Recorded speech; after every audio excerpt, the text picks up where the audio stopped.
Welcome to Podcast Tak Berlesen. Podcast Tak Berlesen. Do you know what does Podcast Tak Berlesen means? No, I do not. Okay, it's directly translated as the unlicensed podcast. Okay. Yeah, I've been contemplating on whether should I if I record an English episode, do I put that name? And if I record a Bahasa episode, do I put the other name? No, But you got to keep it. Yeah, It's your podcast. I mean, you got to just run with it, right? I think that's the biggest thing, right? You just represent, that's your brand here.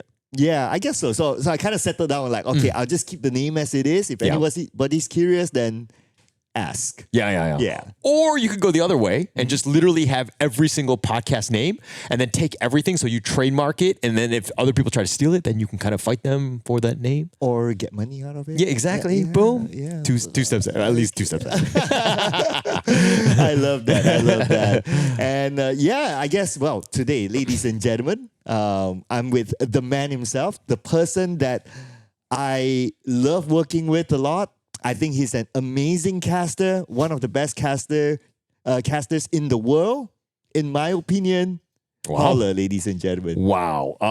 I think the praise is a little too high. I think we got to bring it down a couple of levels. But to kind of reciprocate here, you were absolutely amazing too. Right? Whenever we're on cast, I think we have a lot of good times. Oh, yeah. Right? And I think that we bounce off each other really well. You synergize like nobody's business. And that's why I love casting with you, because you're a lot of fun. Right? And you're definitely not afraid to kind of cross some of those lines as well, right? Yeah. I mean, you're dangerous on broadcast.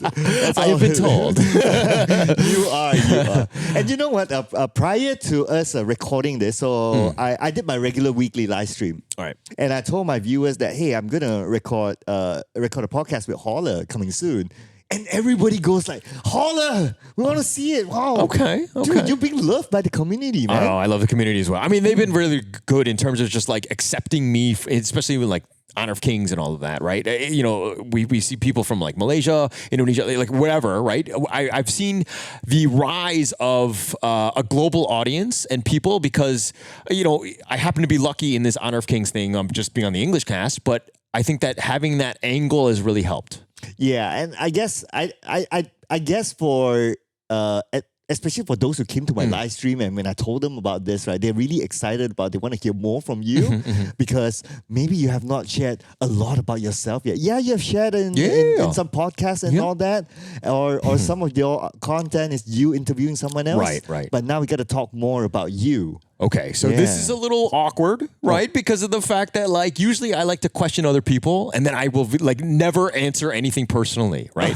So I guess the tables have turned. Let's see how this one goes, because, again, it's going to be very interesting to see exactly what you want to ask and what you want to know about me. Oh, okay. And we don't have a time limit to this. Okay. So we can we can go deep, we can go all the way. I didn't know that. Okay, but go on. Right. Okay, so let's start off with an origin story, right? Okay. Like, who's Hollar? And how did Hollar came about? I've just been a gamer my entire life. I've always been somebody who's been passionate about actually sports commentary. That's the dream. That was the dream. That's where I wanted to go because I'm so old that there was no esports at the time. Okay, there was the occasional tournament here and there, but there was nothing professional and organized. Am I allowed to guess? You are allowed. If you want to guess, yeah, I don't mind. Okay. I know you're older than me. We had this chat before. Yes. Yeah. Am I allowed to say this on I don't know. video? Look, okay. I will not confirm nor deny, but I will give you an arrow as if you're whatever number you choose, I will go, you know, depending on where you want to go, and we'll leave it at that. How's that? Okay. Because it's about the intrigue and the mystery. Okay, I'll put on a number here, right? You're 70. Okay. Good God. Let's go. Okay. All right. Thank you. Yeah. All right. You saved me. Playing it safe. But yes, I'm definitely younger than 70, but I'm close. Let's just put it that way. Okay. I think that's a hint, guys. Yeah. No, I mean, I'm let's just say I'm older than you. Have you said your age? I guess if you know sort of thing. Okay. Yeah. So we'll just go up from there, and then we'll leave it at that. How's that? Okay. Yeah. All right. A range of X and 70. Yeah. Somewhere in there. I'm not 70. Okay. I'm gonna give you that one for free. All right. So you used to want to be a sports commentator. Yeah. What sport that you had that dream? Great question. American football or basketball? Those are like my two passions. Hang on. American football? American football. Yeah, the one with the egg-looking thing where you throw it, kind of. But a football is a ball, right? And that's why I said American football, and I understand that they do things very incorrectly. All right, and I do a lot of defensiveness with this because that's what it's called there. It is what it is, right? It's not rugby. It's not anything else. It just happens to be football in their eyes, right? It's very different, not soccer. So now World Cup. What? Okay. Yeah, they call it soccer, right? Yeah. Why soccer though? It's to be honest, I'm not the guy to ask, right? I've learned to, because I've lived internationally for so long right now, I think that it does make a lot more sense to go with the football routes, not calling it soccer. I mean, the metric system, these are all amazing things that I've been exposed to, and I think that they've been great. They make a lot more sense, to be honest. Fun fact, Lin, who's behind the cam now, he loves all this American stuff. Okay. Yes. Good. I'm glad. But we get to see all his reactions here. Awesome. Yeah. Okay, so it was American football and what was it again? Basketball. Basketball. Which happens to be the correct term, I would think, in this one. But yeah, no, I just, those are the two. I grew up in Detroit, which is in Michigan, with like the automobiles and all that stuff. And the teams, like growing up there, you are kind of forced to like those teams. Right. And I think that's having that. And they were good at the time. They won championships. So that's kind of why I've been a lifelong fan. And there are moments where the American football team is actually terrible, and they've been terrible for like 60 years. But I like them because of the fact that I live there, and I can't cheer for another team. It's like not real. It's not authentic. Right. It's like your hometown team. Exactly. Right. Yeah.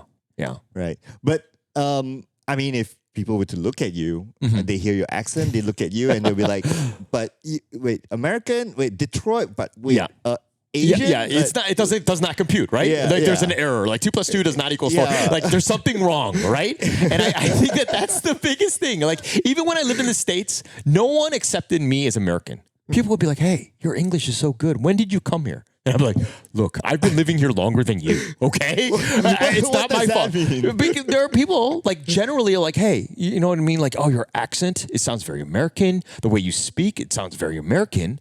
But when did you come off that boat?" Like legitimately, those are the kinds of questions I would get in the States, right? And then I would go to Korea because I'm Korean American, right? And then I would go in, get in a cab, and they'd be like, "Hey, where do you want to go?" And I would tell them where I want to go in Korean. The guy would look in the rearview mirror and he would be like, "Oh," and then he would respond in Japanese. Oh, right? So Americans don't accept me. Koreans don't accept me. I am where I am. And that's why Singapore in my eyes has been so accepting of me, because everybody's a foreigner there. True story, by the way. Oh man. But what do you feel? Actually, I feel like I'm Canadian. No, I actually don't. I don't have a home. That's like the biggest thing, right? Like, I mean, there are definitely parts of me where I'm like, oh, okay, I'm definitely American, especially in the way I think, right?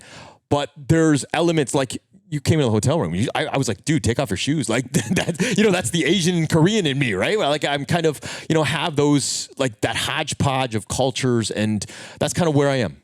Right? In the sense of just like the things that I say might be American, might be Western, but at the time I understand that there's also the Asian culture. So I kind of like, I'm in the Venn diagram, like in the middle somewhere there.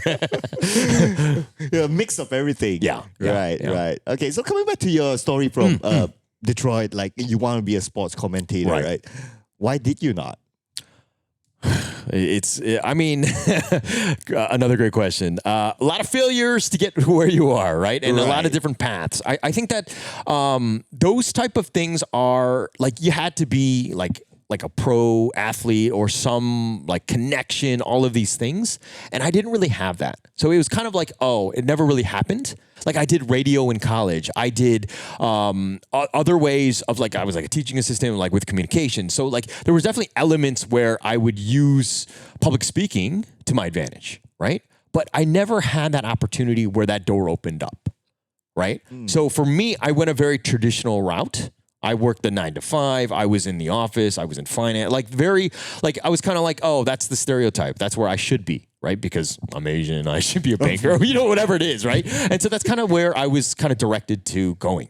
Right. Like family upbringing. Exactly. Right. And that was kind of like the push, right? Like, I mean, they wanted me to be a doctor. I was not. I'm a failure for my family because of that, but that's a whole nother story. But going into this one, I think that was the biggest push, right? Just being part of the working society. And it didn't really pan out that way because, again, my calling was always there, which is, again, to be like a commentator in some fashion.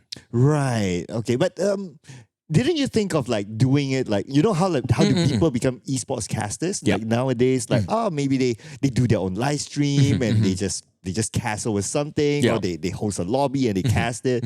Have you not thought about doing something like that? Like, you see a Sunday league somewhere and just, I don't know, just pick up the mic or something. No, I think that's probably the more traditional approach, right? And I think that's something that where even myself, where I was, I actually first started like streaming Rainbow Six of all things, right?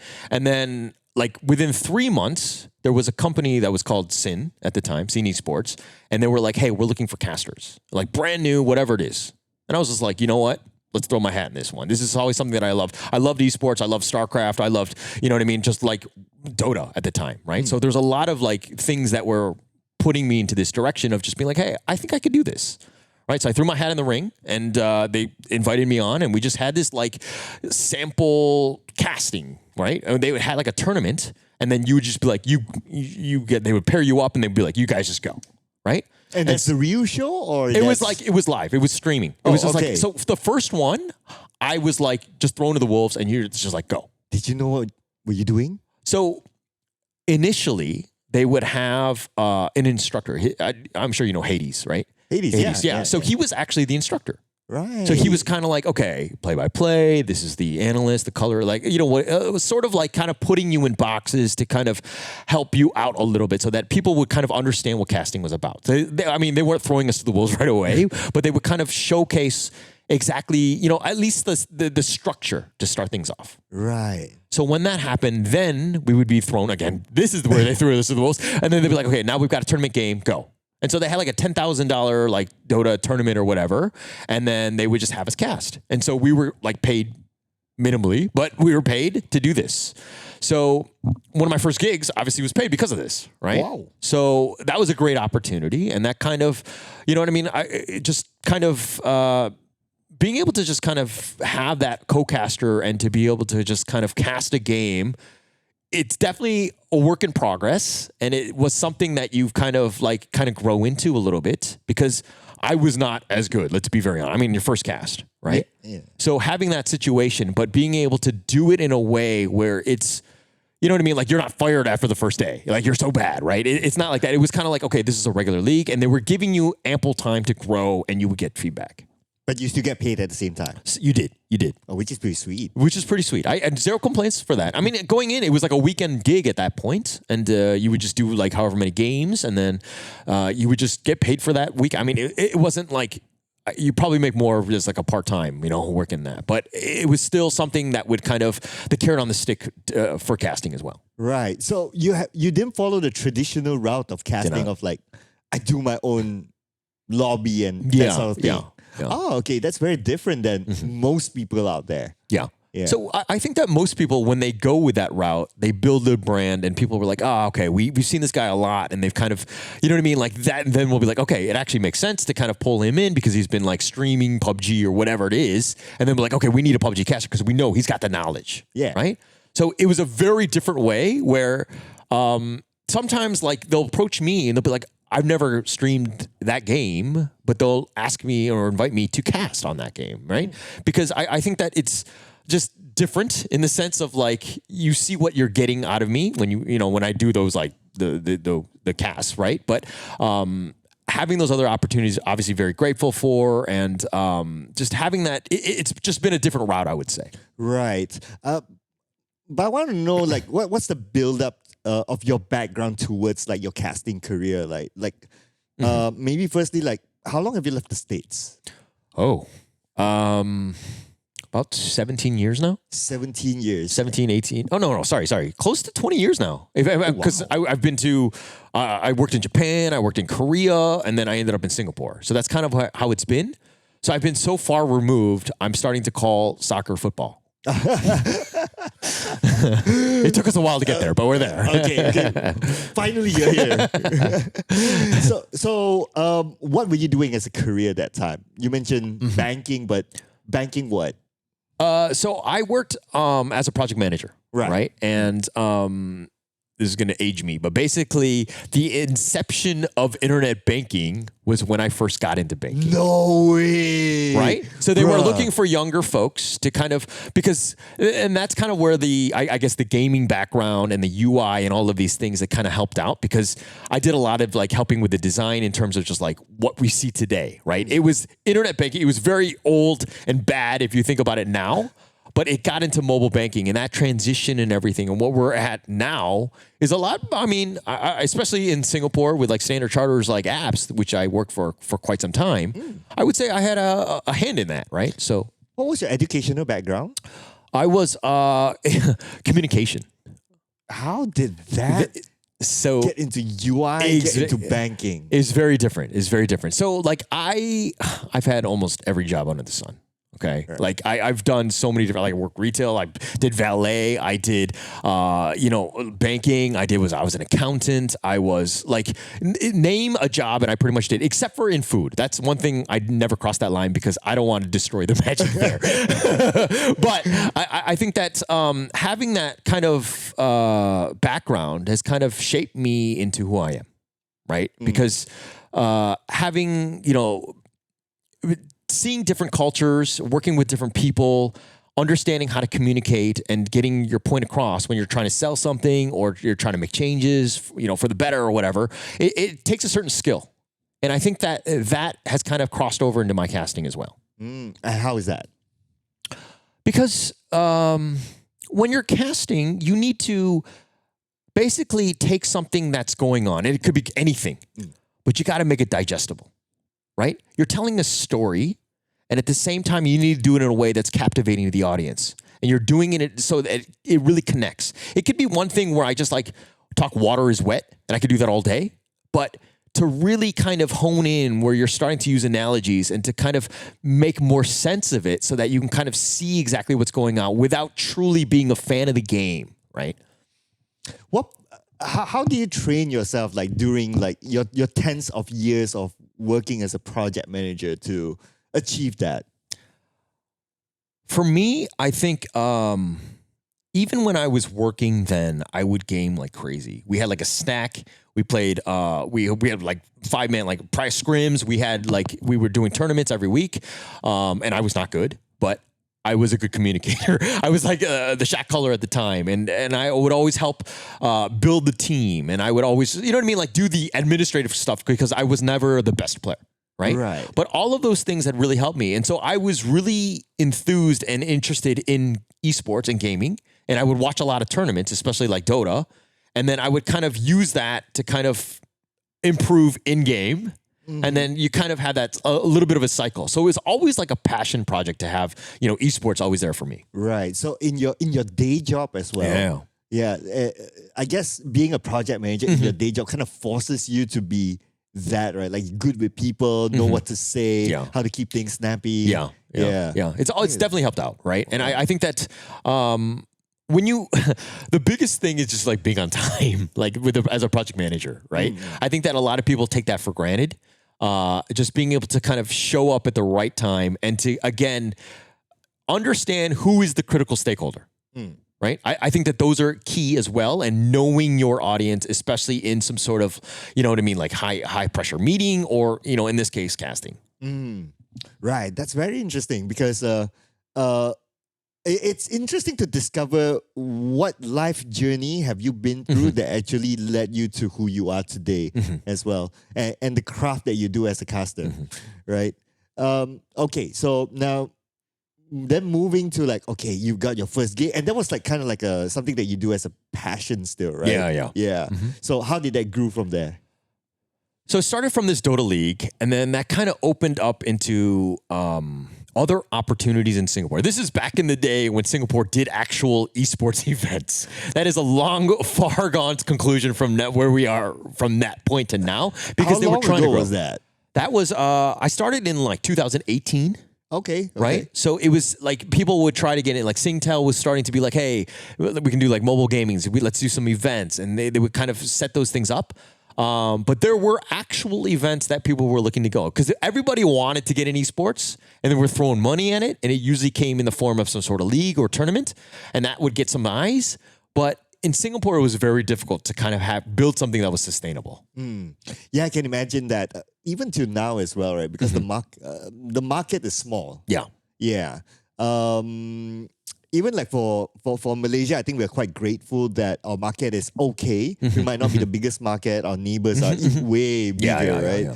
Yeah. But we are kind of okay that we can still like, okay, if you truly dedicate yourself to esports and you're willing to learn, you could probably survive in the ecosystem. Yeah. But I can imagine that it's not the same for Singapore. Not the same as all. Because I think also you actually have like fans here, right? Like you'll have people that support the teams, the players, right? And they build those relationships. Like in Singapore, it's like, oh, like, okay, there's like a guy that plays this game. And like, no, he's like just a guy. Right? I don't know what it is. It just seems like the rest of the public, and this is, again, just my perspective of this, is that he hasn't really built that sort of fandom, right? And so where people start to care about these teams, right? And it like, you'll see a little bit of in MPL SG because it's been like an ongoing league. But I just think overall, like if you're looking at some of the bigger names, like they haven't really been able to kind of create that constant success and having more of like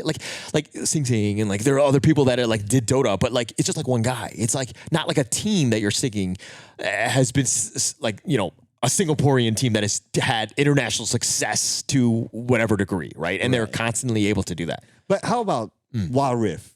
Yeah. You were there during the Wild Rift days. You casted Wild Rift as well. Yeah. So, but I remember that Singapore was at some point above Malaysia in Wild Rift. Right? Yeah. Didn't that like create some form of like, oh, this is a truly Singaporean team and they beat Malaysia, you know? I mean, our food might not be as good, but you know, we beat them in Wild Rift, you know, that's something.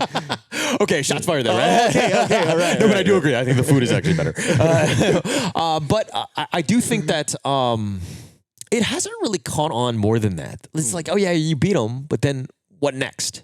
What has been the next piece? Like it's like think of it like the Olympics. I mean, in the sense that like, oh, we beat them in the Olympics, but then do we really care until the next Olympics? Right? Yeah. Oh, okay. Yeah. Okay. Good analogy. Now, about your casting, right? So I remember the first time ever that I've seen your existence. Was with FSL. Oh wow. Yeah. Dota FSL. Yeah. Dota. That time I was like, so I had my early career, so quote unquote career. It was more of like a, hey, what do I do over the weekend sort of thing, right? I found casting to be interesting, and the rest is history from there.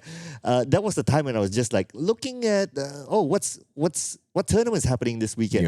Then I'll just reach out to an organizer and say, hey, can I cast for free? You know, I don't mind doing it because I like it. Yeah, and I remember that you were doing some of it because I remember that Dota tournament is like you have multiple groups.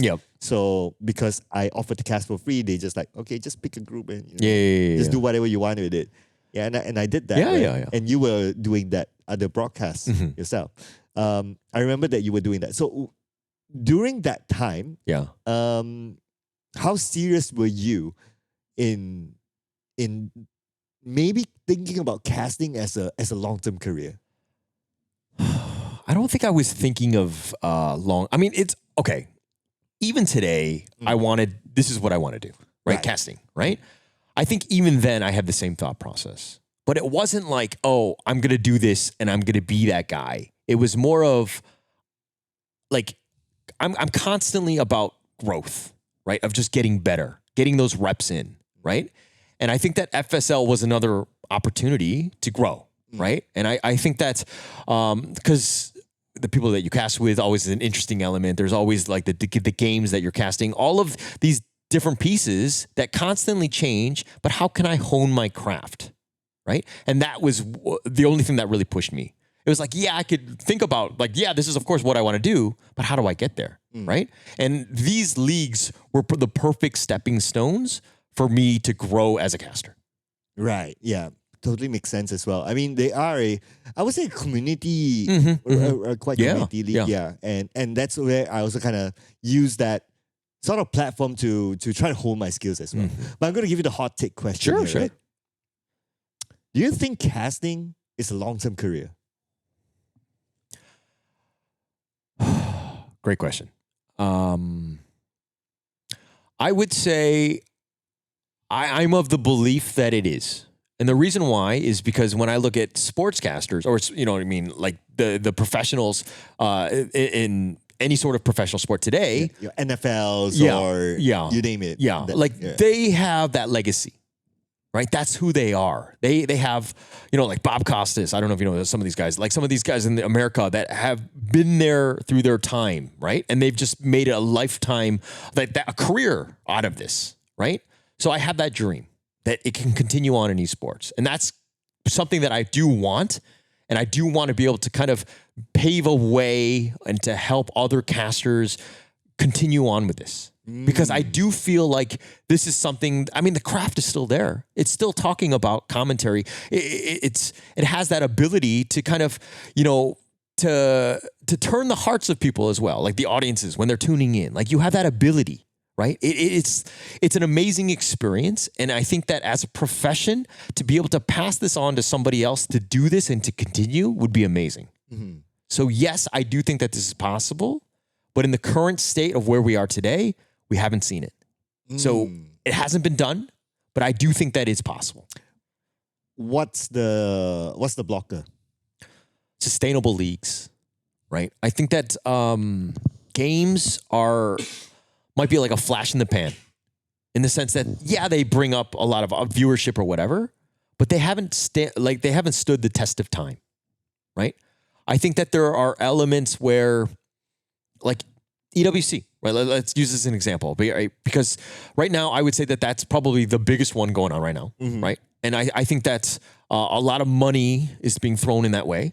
And not to say that it's bad, but how can that continue, right? What happens after this? Like if the well runs out, where are we at now, right?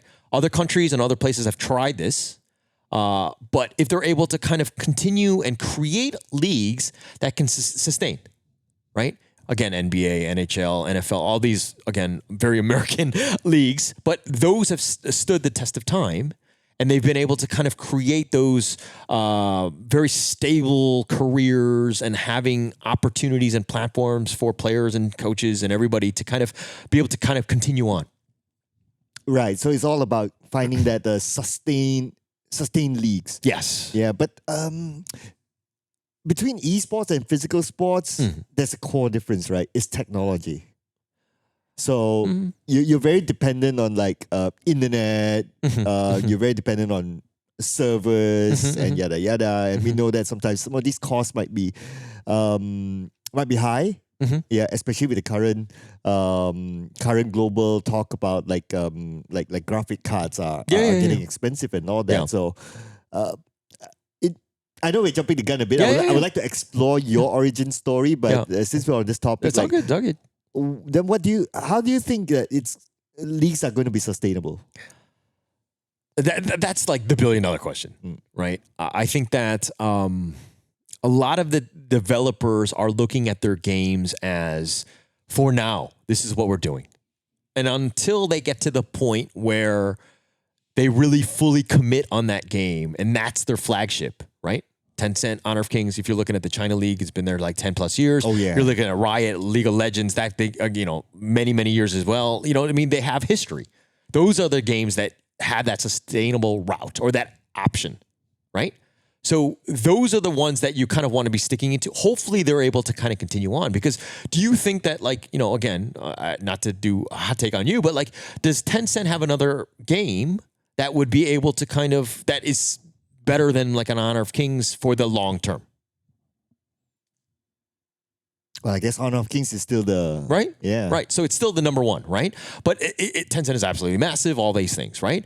And if you're looking at again, like Valve, they've got Dota, they're thinking like that, the other avenues, but is that the right way, right? I don't know. That's probably another question that people need to go into. So it really comes back to the game and what the developers are looking for in terms of the long term here. Right. Okay. Yep. So coming back to your origin story. Okay. Yeah. So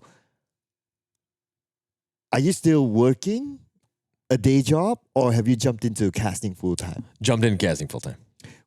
Okay. So this is kind of like a topic that I resonate with you a lot because I used to work in corporate as well for like teens of years before COVID came in. Okay. I got laid off and esports took over my life basically. So, but what made the jump? It's funny because COVID hit you in a different way than it hit me, because I went from banking and I went into one esports and I was like, I'm in esports. This is what I want. This is the dream. And then COVID happened. And then they're like, oh yeah, we can't do live events, so we gotta let people go. So they let go like 40% of their staff, and I was just like one of the first ones. I was literally 3 months into this job. That was your day job that time. That was my day job. You left banking. I left banking. I left like Standard Chartered. I'd worked there for 11 years. Dude. I was like, this is what I wanted to do, and I knew my heart was in esports, right? So I was like, I got the job, and I was so happy, right? And then COVID happened, 3 months, literally, you're like, oh, sorry, bro, we got to let you go. And I was like, I gave up my very stable career for this. Yeah. And that was what happened, yeah. Dude. So my background is in HR. So I can imagine that you took a pay cut. Oh, yeah. Yeah. I was literally, I threw everything at it because I was like, I'm going all in. Because this is what I wanted to do. Why? Because I loved esports. I loved the live events. I loved everything that had to do with this. And I was like, this is my true calling. This is where I need to be. And that was my thought process going into that. And I'd been casting for 2 years at that time. Right. Yeah, so I mean, that's so not Asian of you. It was not. And, I was going that's the all American in. side of you very coming American style, very reckless. But again, I think that looking back on it, I don't have any regrets. Right. If you gave me that opportunity any day of the week, of course, I would not have known COVID and all these things, but I would have made that jump 10 times out of 10. Wow. Yeah. Wow. It wasn't about the money. I can imagine that it's not easy for a lot of people to make that jump as well. I mean, you come from a bank, an industry that's super stable. Yeah. Perks are good, pay is good, and you jump into the unknown world of esports. It's like, yeah, listing all of those things right now, you're not making me feel better. But let me also say that I think that, you know what I mean? Like, it wasn't the most frugal of decisions that I've made. Right? But I knew that if I did something that I was truly passionate about, money would not be an issue. The benefits, all of those things, they would come to me. They would find me. That was, maybe I'm just naive and dumb. I don't know. Okay, but have you not ever felt anxiety? Of course. Even today, of course. Right. Yeah, it's all about that, right? You don't look like it though. It's because I don't have wrinkles because I don't smile and all this stuff. No, but in all seriousness, obviously, yes, everybody has that monkey on their shoulder in the sense of just like, am I doing the right thing? Am I, is this the right decision for me? But knowing that I go into this and I actually love my job, right? I don't, like, you might have long days in a corporate world and you're like, oh my God, I have to work like however many, I have to work OT, I have to do all these things. But my heart was never really into it. But when you have the long hours here, I'm just like, let's go. You know what I mean? I'll shift it into another gear. Yeah, I'm tired, but I know that this is what I want to do. And you can truly feel it when you find something that you're truly passionate about. But this is the struggle with people who talk about passion, right? And that's great, right? Yeah, passion. The flip side is that financially, you might struggle, right? Of course. What's your take on that? I mean, you can't deposit passion in a bank. I've tried. Okay, it doesn't work. I love they that. Don't accept it at all. Yeah. But I do think that making some like you always like when I was working full time, you always had that rainy day fund, right? And this is kind of where you're kind of accumulating for that rainy day. You don't know what's going to happen, why you need it, but it's just kind of the best idea, right? And it's like building a parachute when you're about to make that jump, right? You just got to make sure that you have something when you do make that jump. And I think that I was lucky and blessed to be able to have something, right? Am I in the best spot today? Am I like, buying Lambos and all these things? No, I'm not, and it definitely has been a life-changing moment. The way that we live is, the way I live is very different from when I was working and had something a little bit with more stability. But would I go back to it? Probably not. Wow, that's a really strong statement though. Mm-hmm. I like how like you don't hesitate. Yeah. Whenever you want to say that, you definitely do it again. Mm-hmm. It's the choice that you made and all that. I might be the dumbest guest on this podcast you've ever had. No. I can imagine like people watching this, they will still go like, for real, dude. Yeah. But you're a banker, like that title. So, like, you can chase titles. You can, do the things that you think that will make you happy. But in the end, I learned so much from that. There was a lot of growth as me in that banking role, right? But taking those skills has actually made me a better person in casting and all, like my real world, day job, like my life, my day to day, right? So I don't take any of that for granted because all of that journey has essentially made me who I am. Right. But I've also been able to find myself in all of this. But after that one esports thing, what happened? Like you went esports all the way, or? So I went to gaming, telecom. I went back to banking. I went to, I was going around, right, and trying to find, again, you're panicking because COVID's happening. You're like, oh crap, gotta pay some bills, gotta do all of that stuff. So, there was a lot of soul searching through all of that, right? And being able to find and to fit in and to kind of bring in some elements, because I was always looked at as the gamer of the company, and then to kind of bring in elements to that, and it was always there. Like no matter what career, whatever job I went into, at the end of the day, it always came back to gaming for me. You can't shake that off? I cannot. Or people can't shake it off of you? I think a little bit of both. Really. I mean, it was just, I was kind of, it was beneficial in one role, right? Because it was about gaming, it was about, cloud gaming and things like that. And then the other piece to that was just like, oh, he's a gamer. So it was like a stigma in that sense. So there was like definitely, very different stories depending on what sort of company you're going into. So at some point when you went back to banking and you had to do a corporate job, like, how do you feel? I mean, you got to put one shoe on at a time, right? And I think that it was just kind of like, you don't love it. You got to do it. But it pays the bills. It pays the bills. And that was like the thing. It was like responsibility, right? But going into that one, and it's a bit of a rat race, right? And I'm not the most political of people. I'm not more of like, I'm not looking to kind of, shine over my fellow colleague, right? That's something that I've never done. And I think that in a way that has hurt me in the real world. I think in the corporate world, at least the companies that I work for, the cultures were not, let's just say, there was definitely levels of toxicity. Right. And that to me was just like, this is why it's not for me. I knew right away because I'm here to just like whoever I can raise up, whoever I can help and support. That's where I want to be. That's who I am. And I'm not here to stab your back so that I can get a promotion or raise or whatever it is. That's not the way I work. Right. And I will never be the guy that, again, is like, oh, look at me. I'm doing so many different things like shine. You know what I mean? Like even on my social media, I'm not the most flamboyant of guys constantly just like bragging about things because that's not who I am. Right. But I think that is in a way it has hurt me because some people are very good at that. They're very good in the political game. They're able to backstab when they need to and they play those cards right. I'm not here for the game. I'm here to do a good job and to deliver products at that time. That was who I am. Who I was. Yeah. So even putting aside like the getting back into the political game, and putting aside the politics of it, right? Like just doing the job. How did you feel at that time waking up every day? So I was lucky because I had great teams, right? I think that the people I worked with and then I would work on a day-to-day basis, we had great rapport. That was what got me going, right? Yeah, like the higher ups would constantly change direction and make my life very difficult and things like that. But I do think that in a way, it's who you work with as opposed to what you do at times. And that was, it was like the human relationship. That was very key to me. So it sounds like you're the kind of guy that doesn't like working alone. Oh yeah, you like working with people. Yeah.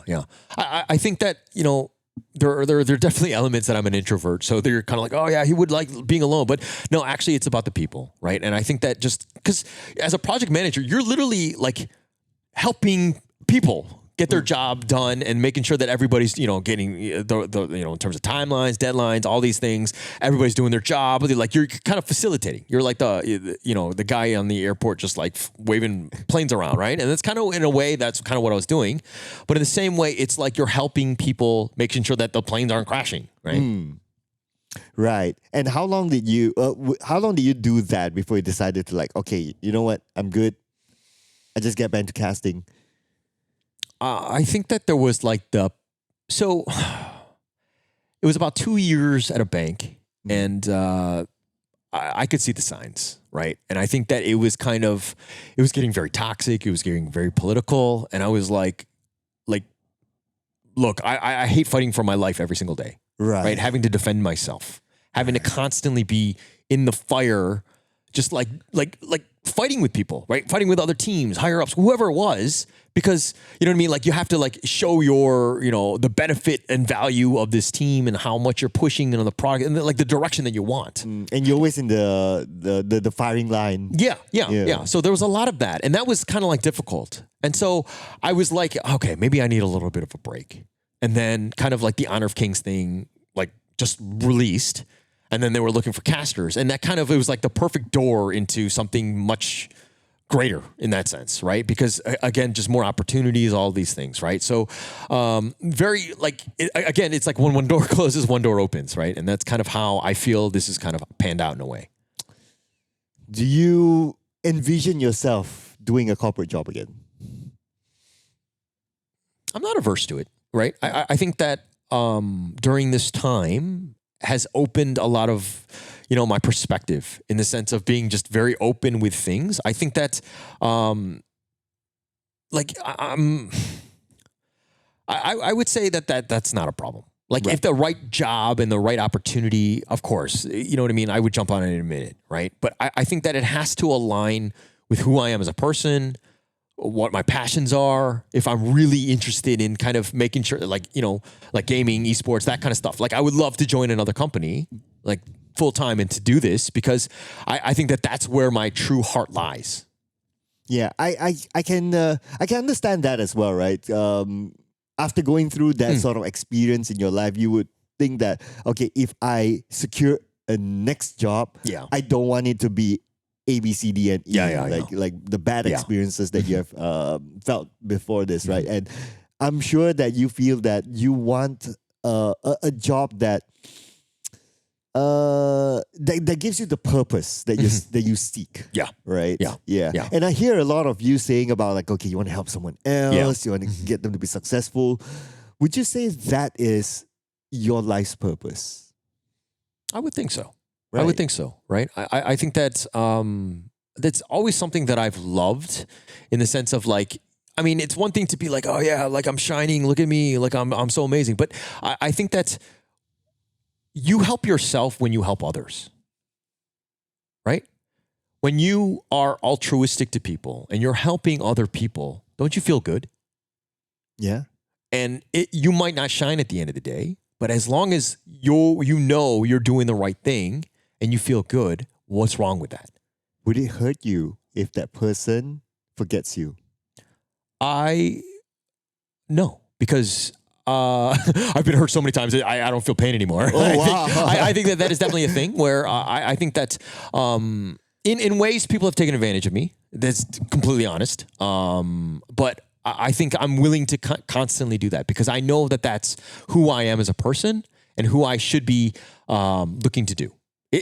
Everything is above me, right? And for me to ensure that everybody gets their moment, everybody shines, everybody is getting better, I know in the end it helps me, right? And I mean, there have been moments, even casting, where I will let a dude shine and he will surpass me or whatever, and I won't get those opportunities anymore. But I know that at the end of the day that I did the right thing, right? because I know that as, you know what I mean, as a tandem, we're here to make each other look better. Right? And if somebody doesn't see the true value that I'm adding, even when I'm doing those types of things, then who am I to say? Like, you know what I mean? Like you're not seeing, you're just seeing the guy that's shining, but there's a reason why he's shining. I'm doing all of the outside stuff and helping them out to get there. And I love that. And I will always do that to people who I cast with, who I work with. This is always something that I love to do.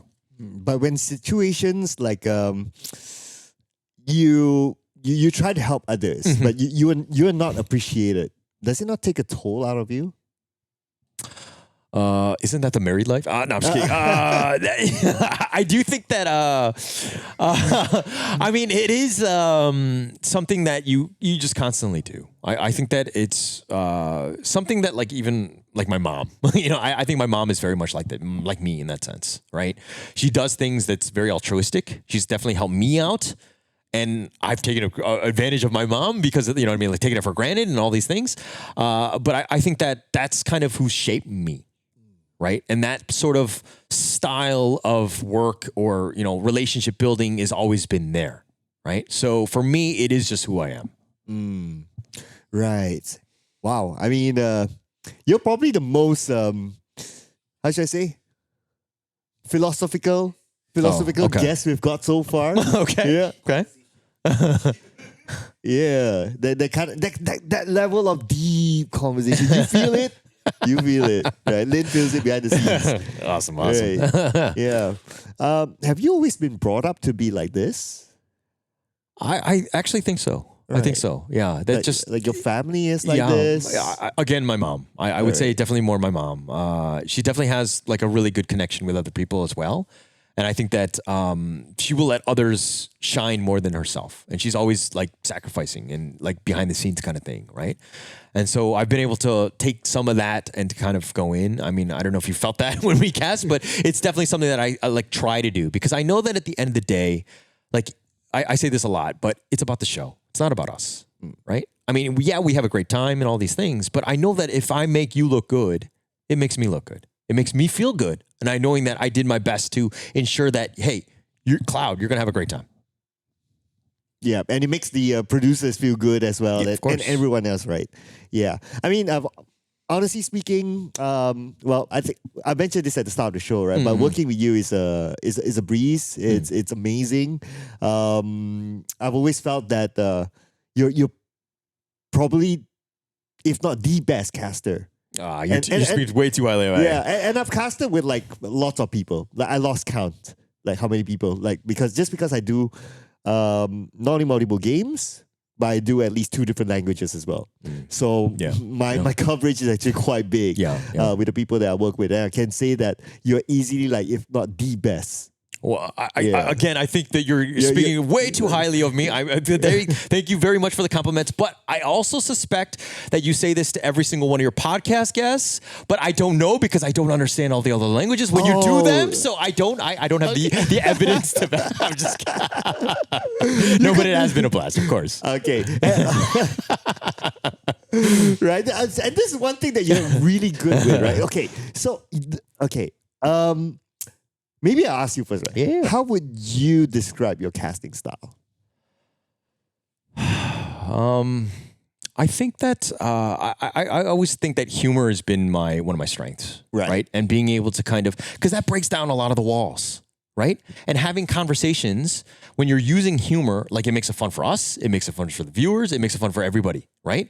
And so I think that that's been my true strength of being able to kind of inject humor at times because let's be honest, when we cast games, it can be dry, it can be long, it can be tiring, all of the bad things, but being able to have just having a conversation and making it fun makes it better for everybody. Yeah. I was kind of having a thought like while we was towards having this podcast, I was like, how would I describe your casting style, right? It almost feels like you get a lot of inspiration from American sitcoms. I did watch a lot of sitcoms, so yeah, I would assume that you're absolutely right. Yeah, there you go. Yeah. Well, I think that being able to watch them, especially growing up, being like inundated almost with the sitcoms. I'm not to say that I watch TV all day, but I definitely did watch my fair share growing up, and having that ability, because you're stealing things, you're borrowing or whatever, and there are definitely jokes that you kind of pick up. Right? And could I name them all today? No, probably not. But I think that there are definitely shows that have kind of definitely influenced me. Okay, what shows? Name them. I would say one of my favorites, and like Friends is obviously high on the list. I think Fresh Prince of Bel-Air, that was one of my favorites growing up. Dude. Right? Just the way do the kids know Freshman? Probably not. I just aged myself. I'm still under 70, mind you. But I do think that, those, like, that's like one of the big ones that I kind of remember. Like, obviously, there's a lot of other shows. There's a lot of funny ones. King of Queens. There might be, Seinfeld. King of Queens. Arrested Development. There's, you know what I mean? There's so many different sitcoms that are out there. And to be honest, there's so many, right? Yeah. Man, you just revealed your age. I did. Don't check the actual. I saw them recorded and on Netflix and not live. I'm trying.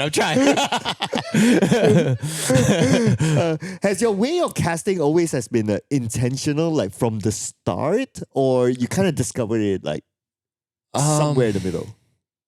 I think I've kind of leaned on it more as I've kind of developed, I would say, as a caster, right? I think in the beginning I was more trying to be the smartest dude in the room, right? Like being like, oh, look at my analysis. It's so amazing. Like I'm so smart. I understand this game, right? Because you want to kind of, to the viewer, you want to be like, I'm at this level. Right? Like I know the game. I'm intellectual. I'm not just some dude that's very superficial, doesn't understand the game. Like you want to get to that depth. Right. Right? And I think that having that and then being able to kind of create conversations it was like level 2, I would say, for me. And that kind of helped me build, you know what I mean? Like a little bit more of a dynamic cast. And then I was like, okay, what can we do? And that was like kind of, I've always injected humor even in my day-to-day, who I am. I am exactly who I am. I'm not hiding anything, right? Which might be inappropriate and I might be crossing the line at times, but that's just kind of who I am. And I'm not scared of that. I'm not ashamed of that because I know who I am, right? But I think that those 3 pieces have kind of, again, put me in where I am today. Yeah, I can second that.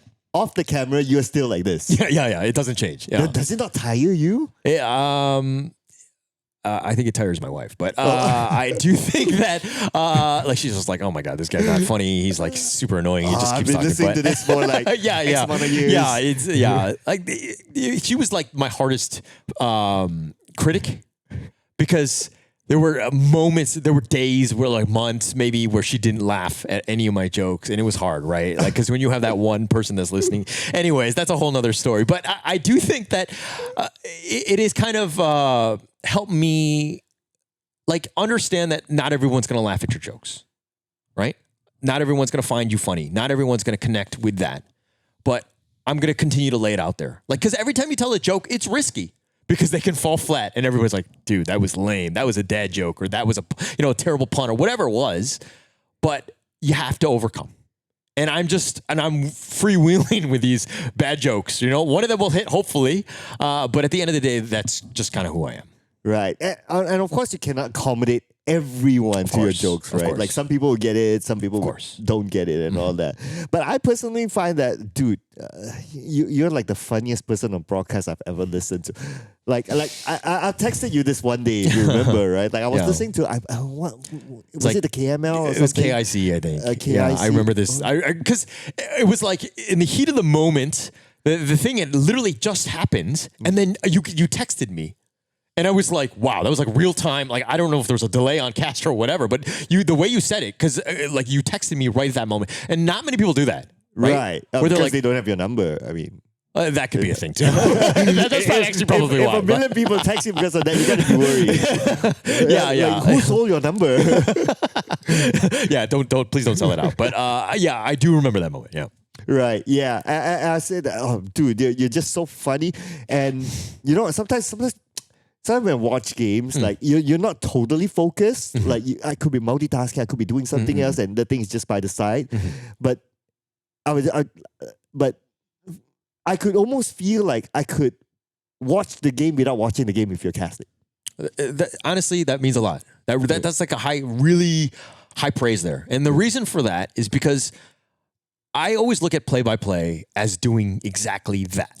Right. Right? Where you're thinking about it in the sense of like, if you're listening to the radio about this game, what do you understand? Do you understand things that are happening? And that's where I want my play-by-play to be. Right. Right. And that's what I aspire to have. So it was you saying that, thank you. That actually means quite a bit to me. Yeah, and in another way also is that I want to say that I feel like I'm listening to a stand-up comedy. Thank you. Again, things that I like because I've always admired stand-up comedians. Right. Because that is an art in and of itself. Right. But we just use the guys of the game, but to be able to kind of do that at the same time of casting something and to do it in a humorous, entertaining way, actually, that's kind of where I would say almost define my style. That's kind of what I want. Right. Have you ever felt that, you're threading the line? It gets dangerous. Of course. Like you get kicked off the show. Of course. Yeah. Of course. So have you got kicked off the show because of that? I have not been kicked out, Okay. but I have been scolded. Right. Scold is a strong word though. Yeah. No, Right. actually, they were doing it in real time. Right. Like I said something, and like the producer right away in my ear was like, "You can't say that. You can't do that. Change it up." Because I was just like, "Okay, I'll just tell the joke." I mean, basically, they were like, one of the teams was doing very poorly, and I was like, "Oh, they're like starving children." And they were like, "You can't say children." And I was like, no, starving adults. So like I pivoted on the spot, but I had already said it, right? And at that point, like it is what it is. I already let it go, right? So I crossed the line, boom, got the warning, and I moved on. And then there's a moment there. He's like, whoa. I will say things. I will definitely say things, and yeah. Yeah. There were times when we casted together and you start pulling out certain jokes, and I almost feel like, this is costing our career, man. I will make sure if we ever get in trouble, I will always take the fall for it. You never have to worry about it. And there have definitely been moments when we cast, and I'll say the joke, and you'll be like, yeah. Yes. And we'll just pivot and we'll move on. And that's actually the proper way to do it, because you're like, I'm not associating myself with this guy. I don't know what he's saying. And this guy is just babbling and just like this saying really inappropriate jokes. But yeah, and I fear for your career as well. So you need to ensure that you draw that line. Yeah, I remember those moments, right? I don't know how to respond. If I respond, is it bad? That's the best way. That's the best way. Oh man. Okay. But okay. So do you have like a caster that you get inspired by, like especially when you first started off casting? Like this guy's your reference point or something. Wow. I would say OD Pixel. Wow. Okay. I've never worked with him. He doesn't even, obviously, we've never talked. We've never done that. But I think as somebody who's been tuning into Dota and esports for as long as I have, I think that he comes to mind as the solo guy. Right. But when I'm talking about like esports in general, I would probably go the Tasteless and Artosis style, because I watched a lot of StarCraft. Korean, I must be, right? I must watch. Yep. So I think that as a duo, being able to, like how they were able to bounce off each other and to make things very entertaining, I was like, oh, that's a very interesting way. But I think OD Pixel, straight up structure, the way that he lays it down is unmatched. He is a god among gods. Right. Yeah. Can you describe it for all of us? I think that his hype, the way that he's able to break things down and to do it in a way that is just so passionate. He has so many different levels, right? And I think that that's the most amazing thing, watching someone like him, because you see him and like, he might just be like, Seb, and he might just be like screaming things. But at the end of the day, you know that this is like that epic moment. That's the call, right? And that's like the dream. And to be able to do that, even in Honor Kings, I think it's kind of like awkward where you're like, Joshy, you know what I mean? It's just not the same, right? It doesn't have that same sort of kick. And I think that the way that he's been able to kind of tailor that and to, to do these type of things where to have those sorts of calls is just amazing to watch. Right. Yeah. Funny enough, like I have a similar reference as well. Like when I first started, it's like, okay, this guy, like, he's kind of like my go-to reference when I first started off, like trying to get to know what's what. It's Toby One. Yeah. Yeah. Because it was between the both of them, right? Yeah. So for me, Toby One is like, he brings this vibe, like when he casts, you feel happy. True. Yeah, Sure. like he might be joking, he might not be joking about it, but it gives you that happy vibe. And I think that when people watch this sort of entertainment, people want to be happy, right? Yeah. People don't want to watch it and be even more depressed than they already are, right? Exactly. Yeah. Yeah. So it brings you that vibe. Yeah, definitely. And I think that, I think it's like the play-by-play, like injecting energy into it is very key to something, especially when the way you're speaking. Because I don't want to listen to like a lecture, right? I don't want to listen to like a professor just like droning on, here's the game, this is what's going on, and talking like very monotonous. You want somebody who's like, when those moments are happening, you're like, oh, you can feel it, right? There's that energy. Right. Now that we're talking about the energies and styles, right? Have you ever thought of like getting the radio or getting TV, outside of esports, but you can still use your skills? Yeah. People always say I have a face for radio. So yeah, I would, that is definitely something that I want. You've never heard that joke? Okay. Someone actually told me that, by the way. I mean, to be fair, now these radios are more visible. Yeah. Again, I'm showing my age on this, but it's always something that like I would love to pivot into as well. Like I think like voiceover work is something that I've always wanted to do. Voice acting, things like that. I mean, my number is open. Let me know. Like, I mean, I used to actually do that for my previous job as well. Like I did voiceovers for some of the ads for like Stand Chart, like way back in the day. Like I have done things, right? Like, but it was internal and all that. Maybe they were looking to save money. I'm not sure, but I've done things. But it's something that I've always wanted to continue as well because I love it as well. Yeah. So have you done any actual ads before? Other than those, they did go live. I have some, I do actually have. I mean, with Standard Charter though. Okay. But, yeah. So I wasn't like paid extra. Like it was because I was part of the team that was doing it. But they did go live. Yeah, and they did go. Yeah. So. And like no brand ads. Like I don't know this burger or. No, nothing like that. Dude, I would love it. How have people not discovered you able to do that? That's a good question. You sound okay. Besides your casting style and you're easy to work with and all that, dude, you sound good. Thank you. Okay, Lin, you first time listening, first time meeting him, right? Yeah, you heard him before. Bring it. Yeah. I'll do it. Yeah. Dude. Yeah. Yeah, dude, you sound good. Thank you. Like people can practice jokes, you can practice, working with other people. You can't practice voice, dude. I think that I, to be honest, I want to be like, oh yeah, I like my, I don't know how I got this voice. I always make the joke that my mama gave it to me. Very husky, but no, I'm just kidding. But it is something that like I don't know what it is. Has anyone ever told you that? Like you sound good. I mean, people have, like they've commented on it. I think that also, I kind of make the joke that I'm like, if you want an Angmo voice but not want to pay Angmo prices, I'm the guy to kind of reach out to. I don't know if everyone's gonna get that one, but yeah, I do think that that's kind of where I am because I like when a funny story. Way back in Singapore, I was looking for a place. Called a guy. We texted. I called, and I was just like, "Hey, let's meet up at this place because I'm looking to rent out this place." So he's like, "Okay, let's show up or whatever." I sat down, waited 30 minutes, couldn't find anybody. There was one other guy that was sitting there, right, and he was like kind of dressed. Kind of very casually. So I was like, okay, this guy's not a real estate agent, right? And so he after 30 minutes of waiting, he picks up the phone, he calls. And then I was just like, hey, I'm here. Where are you? And he's like, oh, and it's the guy right in front of me. And then he hangs up the phone and goes, oh, sorry, I thought you were an Angmo. Oh. So he was like, I mean, to be fair, I've got that as well. Okay. Not the Angmo part, but So when I speak Bahasa, it sounds native.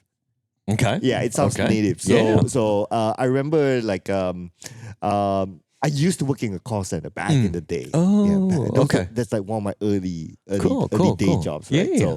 So there's this customer that calls in, speaks Bahasa with me, blah blah blah, and all that. And then before we end the call, the customer asks like, what's your name? And I say, oh, my name's Andrew, which is my name, right? And he was like, wait, I thought you're Malay. And like, I read a lot of books. Yeah. Something like that, right? Yeah. And like I don't know how to explain it, Yeah, but I could kind of tell the origin story because obviously we are very different in that sense. But my origin story of having being able to speak native Malay, native sounding Malay at least, is when I was a kid, my dad would give me 2 different newspapers. Like an English newspaper and a Bahasa newspaper. So I will read both of them. Wow. So it starts from there. Okay. Yeah. Okay. And at home I converse in English. Right. When I go to school, I converse in Malay. Yeah. Yeah. Okay. So that's how I kind of caught up to. Got it. But like, okay, because the biggest thing when I hear people speaking with like an American accent or whatever it is, they watch a lot of TV. So even for yourself to have that, did you watch TV? I guess so. Yeah, TV was a big part as well. TV was how I learned Chinese. Oh. Yeah. Oh. Yeah. Interesting. So yeah, I never went to study Chinese formally, except for kindy. Okay. Yeah, only kindy, and then when he goes to school, then no more. Oh. So I picked that up from TV, and to a certain extent, like extended family members. Yeah, that yeah, definitely helps. Yeah. So yeah, but because like TV is not only about like just Chinese channels, Of right? course, like of you have course. everything else there. So I guess phonetically you kind of learn from there. Yeah, Because it's all about the sounding out, like hearing it a lot, and then you're kind of like, okay, and then you can kind of emulate it, right? I think that's the biggest thing. And I think the most important thing is that whether you get to practice it or not. True, like I know a lot of people who who learn languages and they get good at it, but after a few years they come and say that, oh, I lost it because there's no one to practice with. Yeah. So actually, this is kind of why my Korean, when I speak, it sounds like a foreigner. It doesn't sound like a native Korean, because like what my parents would speak to me in Korean, but I would respond back in English. Right? So I never got to practice, or you know what I mean? And so it's very unique in that sense, right? And like they would speak to me in Korean, I speak back in English, and mainly English was what I spoke. So when I had to speak Korean, it was like this awkward, like this, like, you know, blob of grossness that is my Korean. It was not good. It sounds like a foreigner. So you would sound like an Angmo speaking Korean. That. Correct. Okay. Correct. Correct. Clearly, I can't tell the difference. No. Yeah. But that's how it would sound like. Yeah. Right. But why did you reply to your mom in English when she was trying to speak to you in Korean? I was guess very trying stubborn. to train you. I was stubborn. Okay. I was trying to. I was living in the States, and I was just like, Mom, when am I ever going to learn Korean? When am I going to speak Korean? I'm never going to live there. I'm never going to speak it. And so she's like, okay, that makes sense, but you never know. Right. And she would always, like, she's an immigrant. She would speak Korean. Like, that's her, her language. Right. And so oddly enough, it took me around the world. I went to Korea. I actually met my wife there, and now, you know what I mean? And I got to Korea, and I'm like trying to learn Korean at this point, and I'm like very late into the game. And so I was like, let's get a Korean girlfriend. That's a way easier way to do it. I'm still paying tuition today, my friend. Oh. For real? Like, you're taking Korean classes? No. I'm doing Duolingo, man. It's not going well. Let me be very honest. No, but I mean, all jokes aside, like conversation-wise, I would think that I understand. Obviously, there are certain vocab I don't. But when I speak, it doesn't sound like a Korean. Again, Angmo speaking Korean. Right. Like, you could get by ordering food. I could. Right. I could. Okay, maybe try to illustrate to us, right? So get by ordering food it's kind of basic. Yeah. How far can you go? Yeah. Just ordering food. No, like very conversational. When I worked there, I really struggled because it's like business level Korean. I'm like not even there, right? Really painful experience living in Korea because you're in the bottom, and I was very young and didn't speak Korean very well. And you have a Korean name, they would expect you to be like, exactly. You have to know Korean. Exactly. And that's why it was not great. But I think that's, those are the moments, the eurekas of just like, hey, a little bit of regret. Like, hey, maybe I should have taken this a little bit more seriously when I was younger. Right. So you kind of use those as growth moments as well, because you're like, oh, okay, this is why my mom was pushing it on me. Yeah. I resonate with that as well, because like when I was a kid, so after, the reason why I kind of stopped formally learning Chinese from kindy is because I told my mom and dad that time that I didn't want to learn Chinese anymore. Yeah. So so the learning over time came from like watching TV, speaking to random people. But if anyone asks me, can you write in Chinese? I have no idea. Yeah. I my writing of Chinese is just kindy level. Oh, okay. Like that's super basic, Yeah. and that's about it, right? Yeah. But yeah, if I said yes to like, okay, let me learn Chinese, it'll probably be a different pathway. How would it look like? I don't know. But yeah, I guess when we were kids, we don't know what's good for us. Yeah, I think that's a key learning now that we're older. Yeah.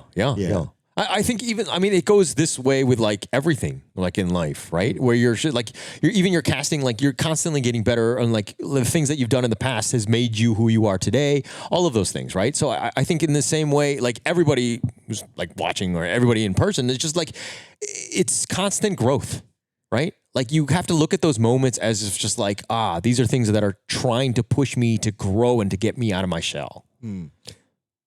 Coming back to why have nobody discovered you, like able to do radio or I don't know, like what's the Singapore TV what MediaCorp, all those MediaCorp, what you doing? They have no idea. They have no idea. Yeah, like I'm not Singaporean. I don't speak Chinese. That's another thing. So I'm sure that's why. But it's all right. Sorry. Right. You'll be like so like, dude, this guy is hired as a DJ or something. I don't know. I mean, I would love the opportunity. I did DJ back in the day, for the record, so I do know how. Huh? Let's go. Sign me up. Like this dude is just waiting for. Okay, if you have always had that interest in doing that as well, like outside of esports stuff, but still using your skills, like, have you not do anything to head towards there?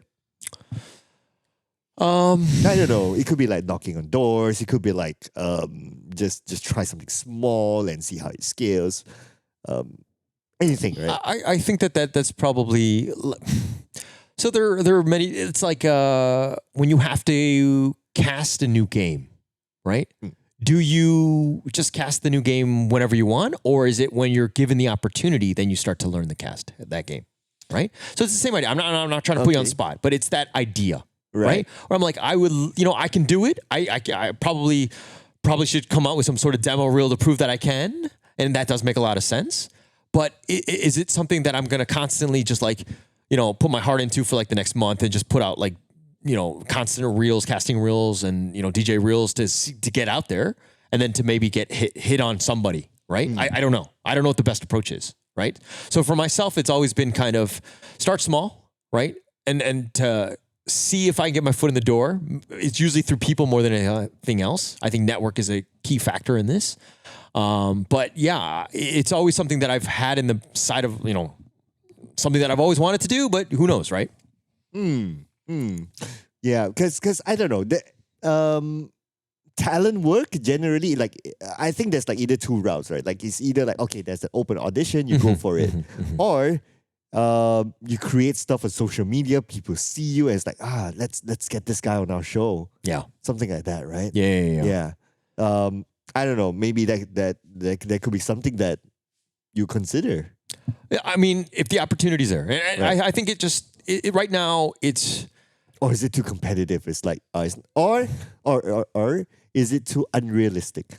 I think at this point, nothing is really unrealistic. I think that finding those opportunities and being able to, it just really comes back to who you know.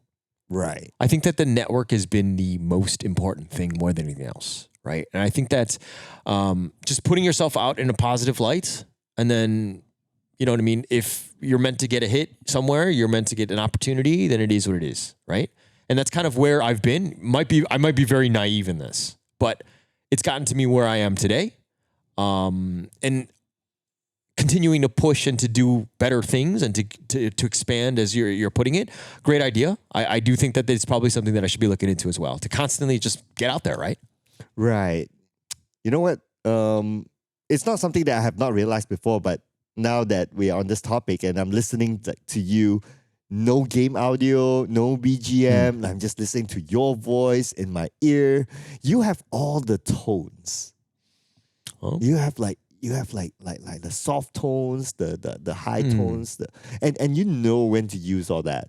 And that's why your range is like really good. That's why it's like, you could be a really good voice actor. I don't know. Yeah, well, I mean, yeah, if the opportunity's there. I mean, I think that also you as a caster as well and somebody who streams and you use your voice all the time. Yeah. Right? So you too know when to bring it up and when to bring it. You know what I mean? Like to play with that. That's your toolbox, right? These are things that you. This will help you and anyone who wants to do this type of stuff. You have to learn how to use the tools that are given to you, right? And being able to flex on these things and to just kind of go with the different levels, you can do it as well, right? Everybody has a certain level, but they need to kind of just refine things, to tune it up or to practice. It always helps them out. Have you always talked like this? I would say yes, right, in a way. And how did you how did it come to you? I think I was always just very opinionated. I think that started with that. I mean, all jokes aside, because this is something that happened even back in school, right? Where I used to think that there was like a right way or to do things, right? And I would kind of stand on that and I would be like, adamant about things, right? And so I think in a way, like I would get in trouble with teachers because my voice was the loudest and I would be like, do it like harping on a certain topic or whatever it was. But that is kind of what shaped me, right? And kind of being able to kind of always be utilizing the voice that was given to me. Right. Right. And to kind of help out and to play with those different levels. Because when you're talking to different people, everybody will tune in differently because they're like looking for things to kind of what sparks their interest. What is that level? What is that passion? What you can kind of feel it, right? Even when you're speaking, people are like, I'm tuning in the cloud because I understand. Like, I love the way he speaks. I love the way what is information, and it's all about that delivery, and you have it as well. Right. You're just bouncing it back to me now. I'm not. I'm being completely honest, right? And that's why people like you, right? And people, when they're tuning in to this podcast, all of your viewers, they know you. They like you because this is the voice that you're bringing and the information and all of the different pieces. They love you for that, man. True story. I feel like I'm in therapy now. Okay, I just need you to pay me $1,000 an hour. I mean, I don't know how long we've been going on my... Hey, maybe that's something that you can, I don't know, consider. Therapy. Yeah. I need to be in therapy. I don't know if I can be a therapist. I'm just saying. All right. So, favorite game to cast? What would it be? I mean, it's hard not to say Honor of Kings. And it's not recency bias or whatever. Right. Because for my love of casting, I mean, it started with StarCraft, but it really developed into Dota.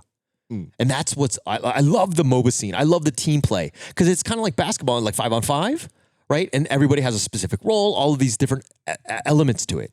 And that was kind of my drive. So seeing where we're at, like, I think that Dota events have kind of passed me by in a way. And I think that Honor of Kings has filled that gap. I mean, it's a MOBA at the end of the day. And I think that because of that, I would definitely put my, hat on Honor of Kings. Right. Okay. Least favorite game to cast? I did Fall Guys. Wait. There was an event where we had to cast Fall Guys, and we're like, like pin the tail on his ass and things like that. We were like, oh yeah, he's protecting his ass. He's an ass guardian, and like all these other things. And like, but we like we did some ridiculous things, right? So I did multiple games. I think that Fall Guys was the most ridiculous. And I only did it once. I would love to do it again, but for that point, I think at the same time you're kind of like, what exactly am I saying, right? Like you tune back on it, listening to some of these highlights or lowlights if you want. You're like, what just happened, dude? Which video is that you say Ask Guardian? I 100% said Ask Guardians because the guy there's a team. You know how there's that game where you have to like pin you steal the tail off the guy's ass, and one of the other guys came in and bumped him out of the way, and he's like, oh, he's protecting his ass. Like I think it was Justin Harris at the time. He was like, yeah, he's protecting his ass, and I was like, he's an ass guardian. And we ran with it. Oh, it was brilliant. Yeah. So like in the heat of the moment, sometimes when life throws you lemons, you make a lemonade. That's what I'm gonna say. And that's why you're borderline dangerous. I am. You only get that reference if anyone follows or watches Marvel. Yeah, exactly. Yeah. Exactly, right? So that was insane. Yeah. It's not even the worst one I've said to me. Man. Favorite event? Ooh. It's because there's a lot of multiple ones on this because I always like to be like, oh, EWC, right? Because it's like, oh, this huge moment, everybody's there and like the prestige and everything. But the problem with the EWC is that it's not in front of like the live audience, right? Yeah. You were backstage. You're backstage. Right? You're like hidden away, like yeah. Even when we did the free fire thing, we were backstage. Right. I mean, that was a lot of fun and it was a great moment. And to be able to kind of, to be honest, that was probably top 3 moment for me. Free Fire, right? Okay. Death Studio with you. Because the reason why I like that is because I had never done something like that. Right? Where, I mean, it's one thing to be on a desk, but then you're casting the game after, right? But this is just like straight up analyst and having that studio element, that was brand new to me. Oh, yeah. Right? I don't know about you, but, and that's why I love that opportunity because I love the new things, right? And having that and to, again, just being able to do it on the stage, first time at EWC, that was before the Honor of Kings one for me, and having that moment, and actually that was the first time we worked together. Yeah. Right? As crazy as that has been, it seems like we were always 2 ships passing in the night, like with like FSL and things like that. Like we were always on maybe the same event, but we never worked together, as crazy as that sounds. Yeah, it's almost like what do you call that? Like, do you have parallel timelines? Yeah. Like we're just like that. Yeah, but we never like cross it, right? We never. Yeah. So that. Yeah, but I do agree as well. I do think that the Free Fire EWC that was my only EWC casting because I was the following year I was in EWC together with Lynn to do content. So our exposure was different. But casting or analyst was talent work, right? Yeah. I think that was definitely one of the best. Okay. In my opinion, you got the stage and you allowed the freedom to do pretty much whatever you want. Yeah. Like, you remember, like, we walked in, we get to choose, okay, what skit do we want to do today? Exactly. Right? It was so much fun, yeah. And then we get to talk to the producers, the camera guys, like, okay, we're going to do this, we're going to come in from this. And we can coordinate with them. Yeah. And it was a lot of fun because we can do that, right? Yeah. We were very creative. I mean, it was just, that was like a great moment because it's like they were very open. They're like, hey, you want to do things? Cool. Like, they weren't like, oh, yeah, you got to sit in the chair. You got to talk in front of this camera. And like, you got to just do whatever they tell you. It was like, no. You're free. You're fair game. You do whatever you want, right? Like, let's build it up. Let's make it fun. And I thought they did a great job as well. Like the production guys as well. It was just a great experience all around. Yeah. Totally agree with that. But that's your number. You said top 3, right? Okay. Do you have like a number one, like shining star? I would say KIC last year, 2025, in the Philippines, because that was live in front of an audience. I mean, we weren't pumped. Our volume, our sound was not pumped into everybody, but to do it, I mean, they were next to us, but to do it live in front of a live audience, that was like a great moment to just be there. The vibe, you know what I mean? I most of the people there were for SB45, but they stuck around for the grand finals, which is great. And again, just the energy and everything, it was just amazing. You sure they're for SB45, not for you? I'm pretty sure, yeah. Oh, because they were like, hey, some of the crowd, they'd be like, oh, can we take a picture? Take a picture. And then I would be like, sure, why not? You know, thinking that they might know me or whatever. They're like, they put their arm around me. They're like, ni hao, ni hao. I'm like, damn it. I don't speak a lick of Chinese. Like, I mean, Oh man, who was in the finals again that time? It was Nova and. oh my God, you're putting me on the spot. It's late. What time is it? Geeky. Was it Geeky? No, Geeky. it's not Geeky. It's the name before then. Oh my God. Was it Indonesian? No, it's Malaysian. They're the Nova and Geeky then. It was an all Malaysian finale. No. Geeky. What was the team before? Before they became Geeky.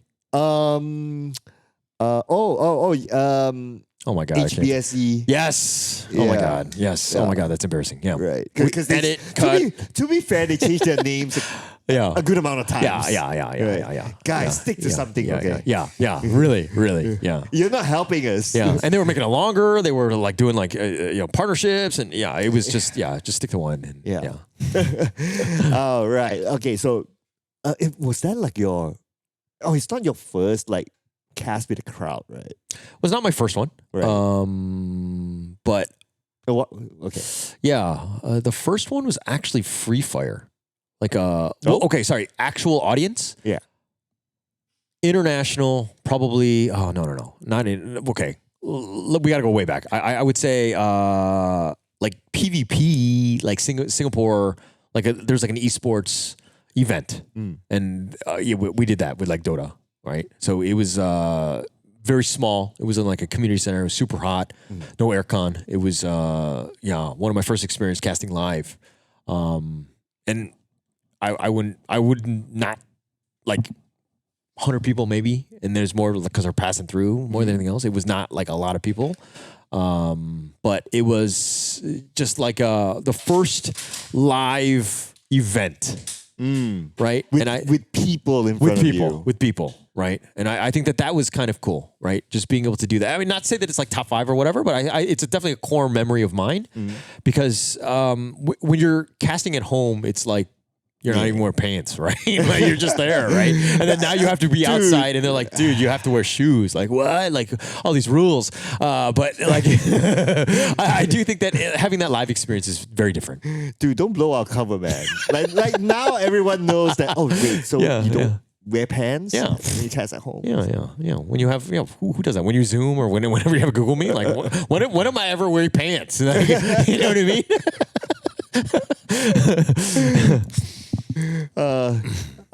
Okay, hot take question. Yeah. You've casted multiple game titles. You've kind of talked about it along the way.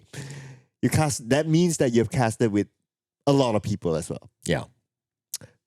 Who's your number one favorite partner?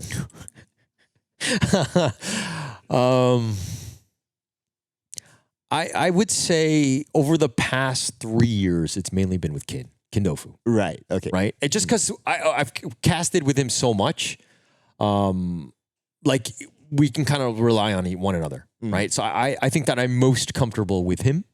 But for myself, it's kind of like this is gonna be terrible, but it's gonna be like dating. Right. You got to date new people. Right. In the casting world, because when you're dating new people, you pick up new things. Right. The things that they say, the way that they say it, the information that's being brought, all different, right? And I think that you need newness, right? You need new blood to grow as a person. And dating is completely different. I'm just talking casting, right? I want to be very clear. But I mean, to go back to your question though, Kindofu is probably the guy that I'm most comfortable casting with right now. The guy that you're most comfortable dating right now. If that's how you want to put it. If that's how you want to put it, right? But I do think that things need to for myself to grow, for you to grow, you need to be exposed to new people because that will help you grow. You need new experiences, new problems, if you will. Yeah. I do agree with that. I mean, like even for myself, like casted with so many people, and you start to like you not only learn how to adapt with people, but you also learn that he does that. Yeah. I could probably like try to take some of that and turn it into my own and see how it works out. That sort of thing. And sometimes it's not only about like what happens on the desk. It's also what happens outside of the desk, like how people prep and all this. Like like we just met Mara like a couple of hours ago, right? Mara's prep is like, whoa, yeah, she's doing hosting, which is kind of different from what we do. But when I used to work with her in another event called Snapdragon, and it was a couple of years back. And just to see her doing a prep, it's like, it's crazy. Wow, it's crazy. And we have a lot more airtime as casters. She has lesser airtime, but it almost feels like she's doing the prep like the amount of airtime is as much as us. Yeah, sort of thing. Yeah. I think that there's two different elements here, right? Where casting is kind of like you're filling air and you're adapting on the fly, right? So you don't know 100% what you're going to say. Obviously, you have a set idea, structure, things that are happening, and things you need to explain. But generally speaking, everything is on the fly. And that's what I love about casting. Hosting is you're structured, right? You're kind of put in a box, and not to undersell what Mara is bringing to the table. Obviously, quite a bit, a lot of prep work, a lot, but it's being in that perfect moment, having that perfect speech, if you will. Yeah, like when we met her earlier, she talks about perfection. Yeah, and I mean, it shows in her work. Of course. Like every time I see her on camera, even if I'm like just watching at home doing, looking at her doing her work, it's like, how does she remember all these lines? Exactly. And she doesn't flinch. Yeah. Right? Like, I mean, not only the lines, but the way she does it and the mannerisms, and like she has this like hand thing. I don't know. Like I would be like, I would say my thing, and I'd be like at the very end, I'd be like, you know what I mean? Like I would be completely like I'm totally discoordinated, right? But I do think it's the full package. Let's be very honest. Yeah, and that's why I do think that Mara is definitely one of the best, one of the best esports hosts out there. Of course, without a doubt. Agreed. Yeah. So shout out to Mara. This is me kind of pleading you to be at a podcast. Is this gonna go up before you can talk to before? I don't know. Okay, it might be. Actually, yes. All right. This will go out before. Okay. Yeah. This is going to come out like now that we're recording this, right? Next week. Okay. Yeah. Okay. Am I going to get canceled from this episode? Am I going to get in trouble? Depending on when. Oh, God. Come on, man. Well, at least you would have enjoyed half the tournament. You can't even send it to after the tournament. Oh, bro. Cut. We done. Oh, man. So, what game have you not casted that you would love to cast? I think for me right now, I want to get into TCGs, trading card games. Oh, dude, I saw Right? your work on that. Right. So that's something that I'm looking to get into. Right. I mean, if the opportunity's there, but you did the League of Legends Riftbound, right? Yeah. So that actually the game, I don't know if you've played it. It's a lot of fun to play. It's much quicker. It's a lot of sequencing. It's a very high skill game, but it has the feel of League of Legends. And to be honest, it's a lot of fun to play. So I've been kind of on that train. But it's kind of, it's something that I wish that I could do. Who knows? Maybe I need to manifest by getting it out there. But it's something that, it's a game that I would like to get into. Yeah. You know what? I actually saw that because there was that one day that you shared it on your story, and there was a link there. I was like, oh, you're doing Riftbound. Yeah. So I was like, okay, I was curious. So I clicked on it and I listened through. Yeah. It's like, damn. Okay, number one, you sound good as always. Yeah. Nice. But you weren't as pushing the boundaries like how you always do. Yeah. Was that a conscious move? I think in a way you kind of what I was alluding to earlier when you try to set the bar, right? Like what sort of knowledge do I have of this game first? You want to establish that. Right. Because if I'm just completely just going off the rails and just like telling jokes, it might be going to be taken seriously. Probably not. right? So this is kind of where I would like, even in my casting, generally speaking, game one, I'm pretty straight edge usually, because I want to set the standard. I don't know if you know, this is something that I do. I don't know if you do this with your own casts, but usually game one, I will come in heavy, right? Stick to the line. This is the box. This is what's going to happen, right? You, what do you want out of me? This is what you're going to get, right? I'm going to go all out. Game two, game three, beyond, that's kind of where things kind of fluctuate a little bit. I'll add in more jokes. I'll be a little bit more lively, a little bit more fun, more casual. But I've set that bar. And in the same way, this is kind of what I'm trying to do with Riftbound, right? I want to set that bar of being like, hey, this guy's not just a jokester, right? He knows the game. And it is a very technical game. There's a lot of memorization. There's a lot of other issues with, I mean, it's a TCG, right? Yeah. But it's all learning process. And so that's kind of where my direction is. Yeah. Now that you mentioned that, right, like, okay, first game, you're like set the bar. I kind of like reflect, right? Like, yeah, because like, okay, you start off the show, you just want to like keep it nice and clean first, because it's not going to be only one game. You have the entire day. You have like 3 days or whatever it is, right? That you can still play with. So you don't want to like jam everything into like the first game and then the rest of it is like stale because you've done it before. Exactly. Yeah, sort of thing. And then also like, I think just coming out of the gates is key, right? Like, what sort of standard are you bringing? Right? I think everybody has to ask that, right? Like, what are you bringing to the table? Why are you even there? Right? Set that tone, set that standard, right? If you're looking at even Mara, let's go back to her, right? How much prep work is she doing for that first 5 minutes? Oh, a lot. That sets the standard. That's the bar.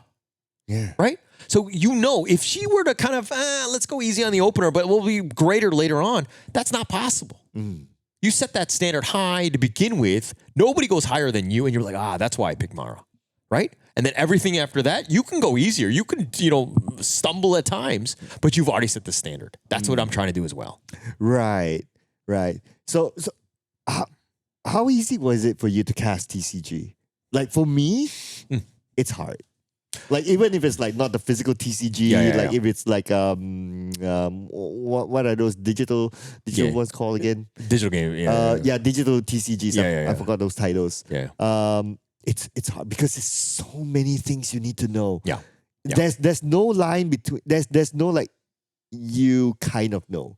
It's either you know or you don't know. Exactly. If it's like in a mobile, let's say if you're new to this mobile, right? You can still look at it's a stun. Yeah. Or it's a charge, or it's some dash, right? You can kind of get by. Some flash, some form of whatever. But in the TCG, you can't. You can't. Yeah. You can't. So how do you pick up on that? I think it's more, you have to, because there's just no way around it. There's no easy answer. Like this, you have to study for a test, right? You have to know the game. Bring out your Asian. You do. And there are moments you have to do the math. So I'm like, I need my abacus. Like you have to bring out all of the tools to help you succeed in this, because the TCG is something that you cannot get just like talking water is wet. You have to go deeper. Right? And if there's anything that I've learned from watching the RQs, which are like the big tournaments for Riftbound, is that the viewers are incredibly nitpicky on this. Oh, yeah. They will not let you go. If you do superficial stuff, they will blast you. They have been absolutely ruthless to the casting community, right? And the game has only been out for like maybe like a year or so, right? So this is that time where you're like, if you don't dive deep into this and you're able to swim with the sharks, you will drown. And I believe that a lot of these fans, they are originally League of Legends fans. Yes. So from the get-go, they're already very passionate about it. I see a lot of friends who are into League, like posting about how excited they are about Rebound. I wish Dota would have the same, but never mind about that. That's a totally different story altogether. Yeah. Although Honor of Kings has a card game, but go on. In China, the Chinese version right now. It's something that I want to try as well. But go on. Yep, likewise. But yeah. And you can imagine like they'll be so, like what you say, because they have a background of League of Legends. They're so passionate about it. One wrong word, they'll be like, It's like if you call a champion hero, you're done. Just pass it. Passing your papers, you're done. Just get out. No, don't stop wasting my time. You're done. You're done. Like, imagine that happens in the first 5 minutes, right? You just said hero. Oh my God. That's it. Yeah. No, but again, just very ruthless. Like the people that are bringing that. I mean, sometimes it's a little too much. Right, let's be very honest, right? Like, it's not the end of the world to say hero, but I do think that there's, again, just trying to bring in this standard of this is what is acceptable for League of Legends. Stick to this square of just what we are, right? They're so proud of that. How much prep time did you have before doing that TCG show? I want to be like, oh yeah, I'm off the cuff. Everything is impromptu. All these things, but I watched prior, and then you kind of, because it's one thing to not like I'll know what the cards do, but all of the nitty gritty with like all of the details, all the things, so that I don't like why things are sequencing properly. You have to know that. Right. And so those are the kinds of, it's like studying before the exam, and the exam is the actual cast. Right? You have to know what is going on, what potentially is happening, and then being able to kind of break it down. So most of the casts that I've done have been kind of like 2x. So it's like the speed wise. So it's hard to, because the card games are slower. You're able to talk it through as they're happening. But if it's 2x, it's like, shit, you just got to go. So there wasn't as much time. So that's kind of why I had to do a little bit more homework, because things were so fast at times. But I don't know. I can imagine that if you're like new to the game, right? Oh, the level of homework must be quite insane. It's quite like, insane. did you have somebody to bounce off with?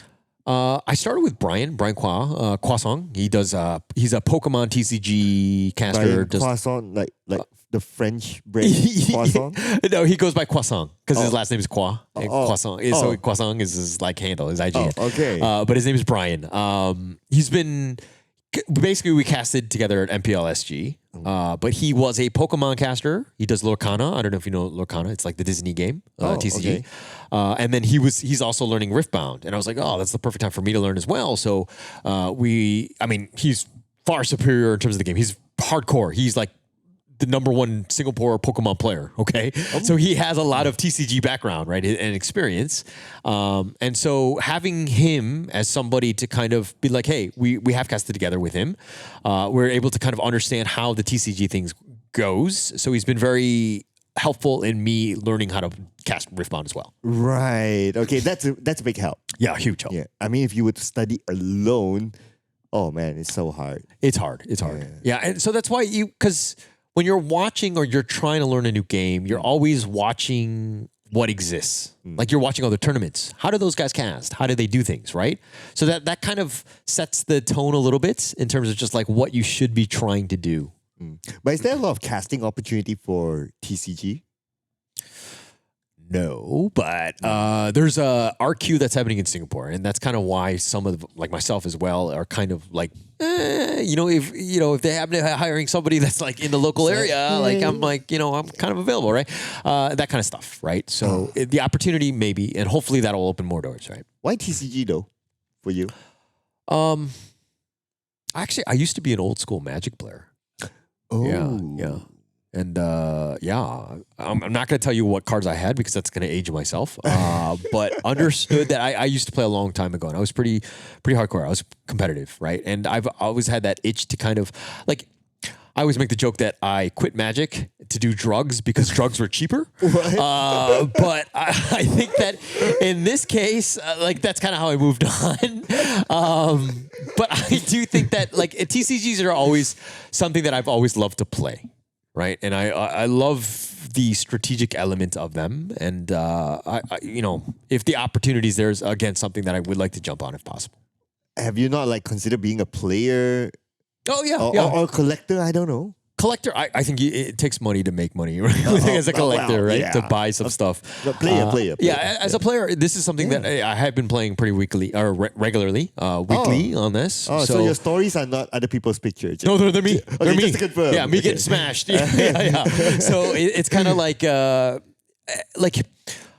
think the level of play in Singapore has actually been pretty good, right? Pretty high. They've been pretty hardcore. They've been allowing a lot of proxies. So people have been playing for this entire time, even without access to real cards, right? So I think it's been a growing scene in Singapore, as crazy as it sounds. Like on a Wednesday, a typical, just normal Wednesday, they have a 64-person cap tournament that maxes out every single Wednesday.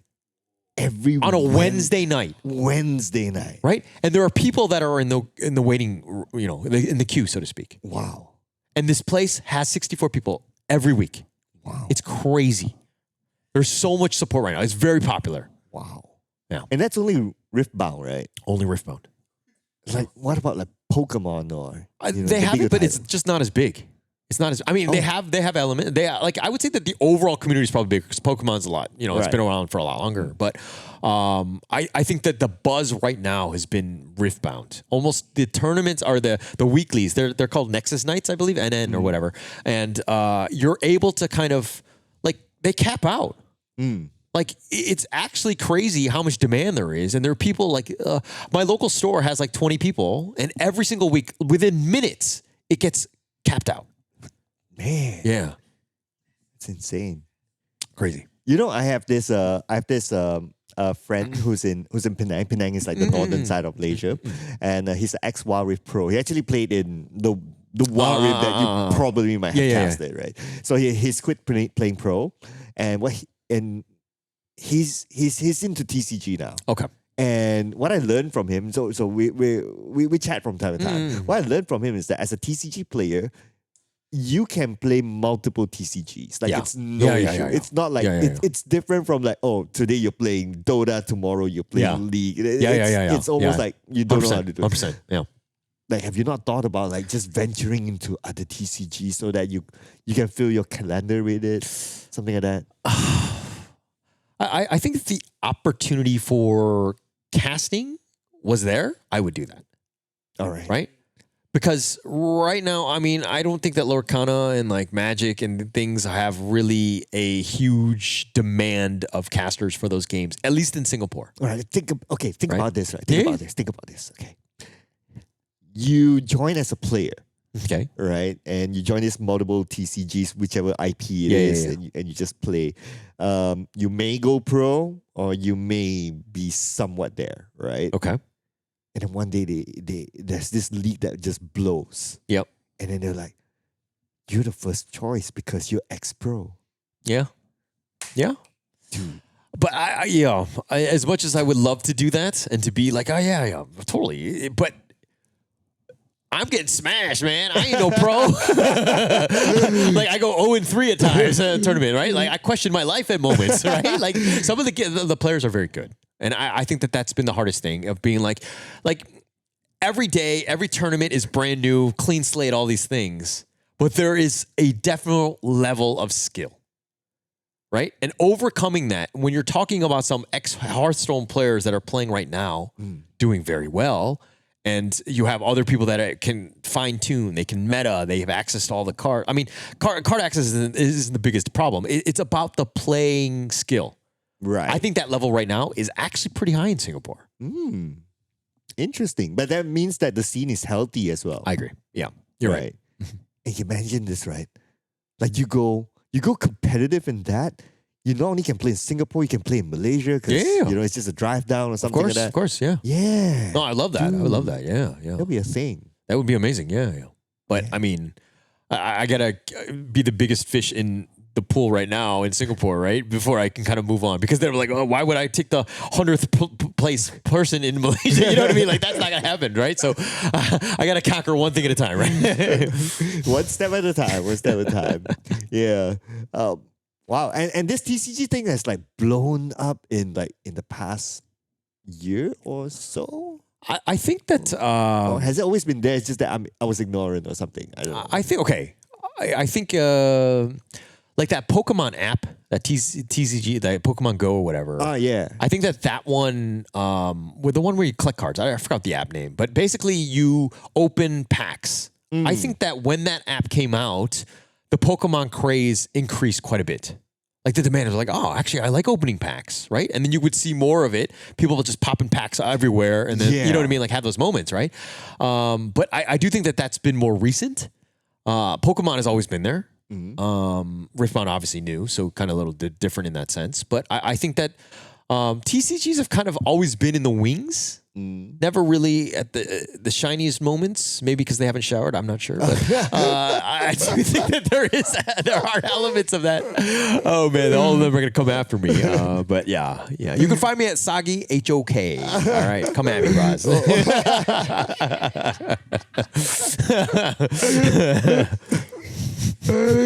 Oh man. But how much does TCG time fill up your TCG time versus esports time? Like, how much does that fill up your life now?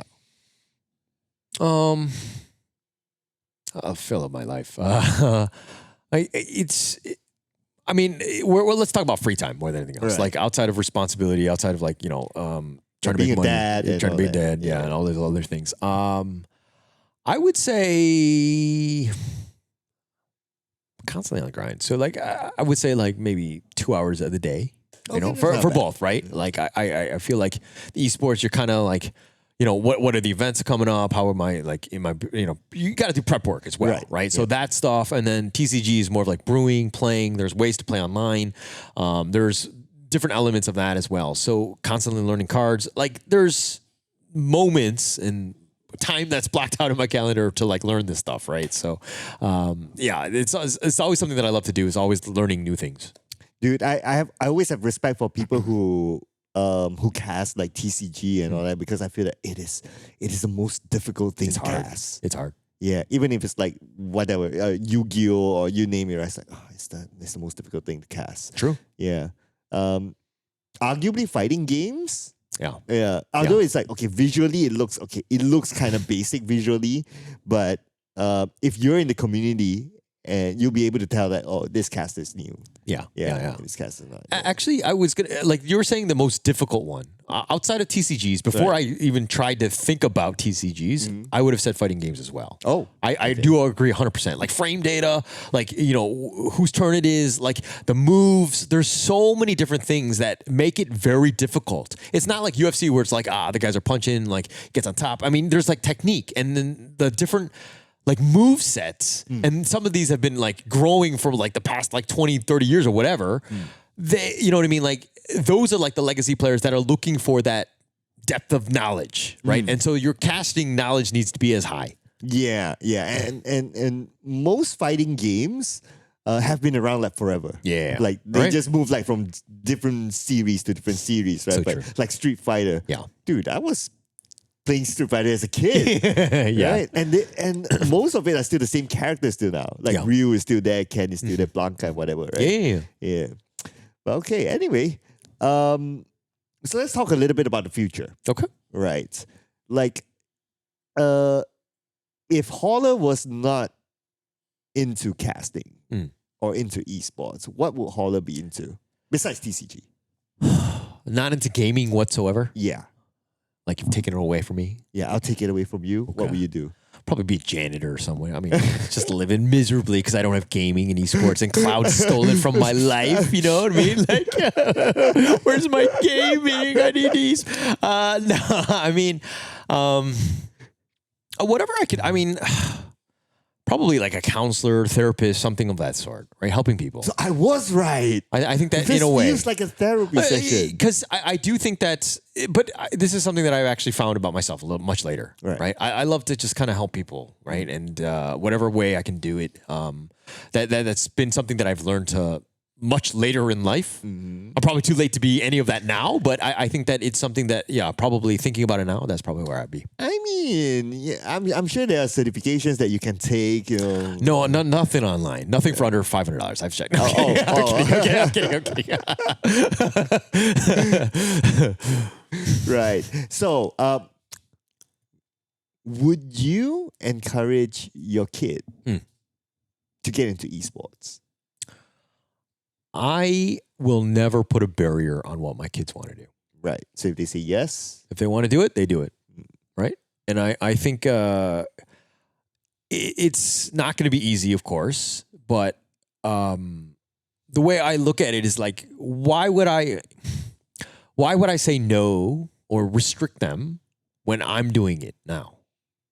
right? Like I'm trying the opportunity. I'm trying, you know what I mean? Like I'm chasing my dreams and I'm doing all these things. Like why would I ever take away somebody else's dream? Right? Okay, I'll be devil's advocate for that. Okay, right. Like you have been this entire podcast. But go on.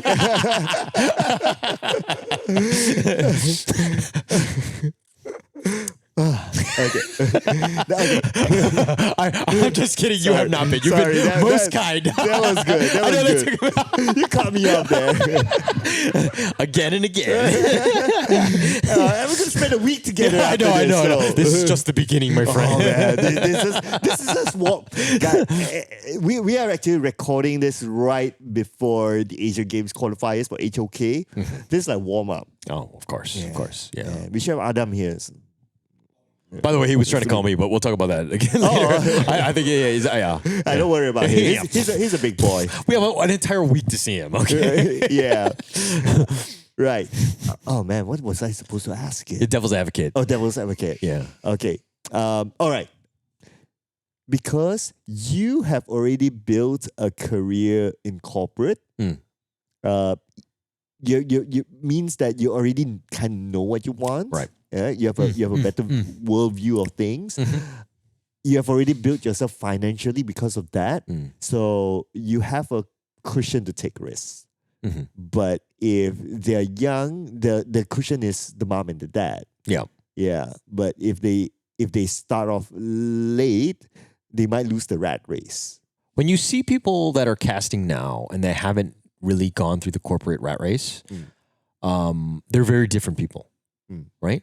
Because they haven't had some of that structure and some of the skill building that you and I went through, right? And I think that everybody has their own journey, okay? And I wish I'd be like, oh, if I started casting when I was like 20 and just did this, I probably would not be where I am today, right? Because I would not have had those skills, the people persons, the structure, all of those interactions, all of the things that have kind of grown as a person and who created who made me where I am today, right? Those things have helped me, right? I don't recommend that path to anybody, but it is my journey. And that's where I am today because of that, those hardships, right? So in the same way, you're kind of looking at when you're the kids that are like going through that, they need that. I mean, if you're nothing but casting and you're kind of in this limelight and you're like shining and all of these things, which is great and happy for you, but is it just that you're just becoming a diva from then on? Because you've never experienced hardship. You've never had failure. You've never been through you know what I mean? The corporate rat race. This is just who you've been, right? You've been given everything. You've been put on a pedestal your entire life, right? And if you're able to do it, more power to you, right? But I do think that you need suffering, probably not the right word, a little bit of hardship to really turn into that butterfly, right? Like being in that cocoon is going to make you a much stronger, better person, caster, everything that you want because you've gone through those, right? And I think that everybody kind of needs that journey as well. And not to say that doing casting or getting into whatever job they do in esports is not. It's not suffering. Yeah. That's its own hardship as well. There's its own hardship as well. Yeah. Interesting enough, actually, this a similar question was asked to me by news media, a newspaper news media a couple of years ago, and my response was, ideally, before somebody gets into esports, I'm not saying casting only, right? I'm saying esports in general, right? Ideally, before somebody gets into esports, is to have some level of work experience outside, then you come in. Yeah. And why I say that is because esports is very unstructured. Like if you are an engineer outside, it's very structured for you. You get a degree, you do an internship, you go for an interview, you get a corporate job, and then you go in, then there's onboarding, you have the whole structure, the whole system to support your growth, right?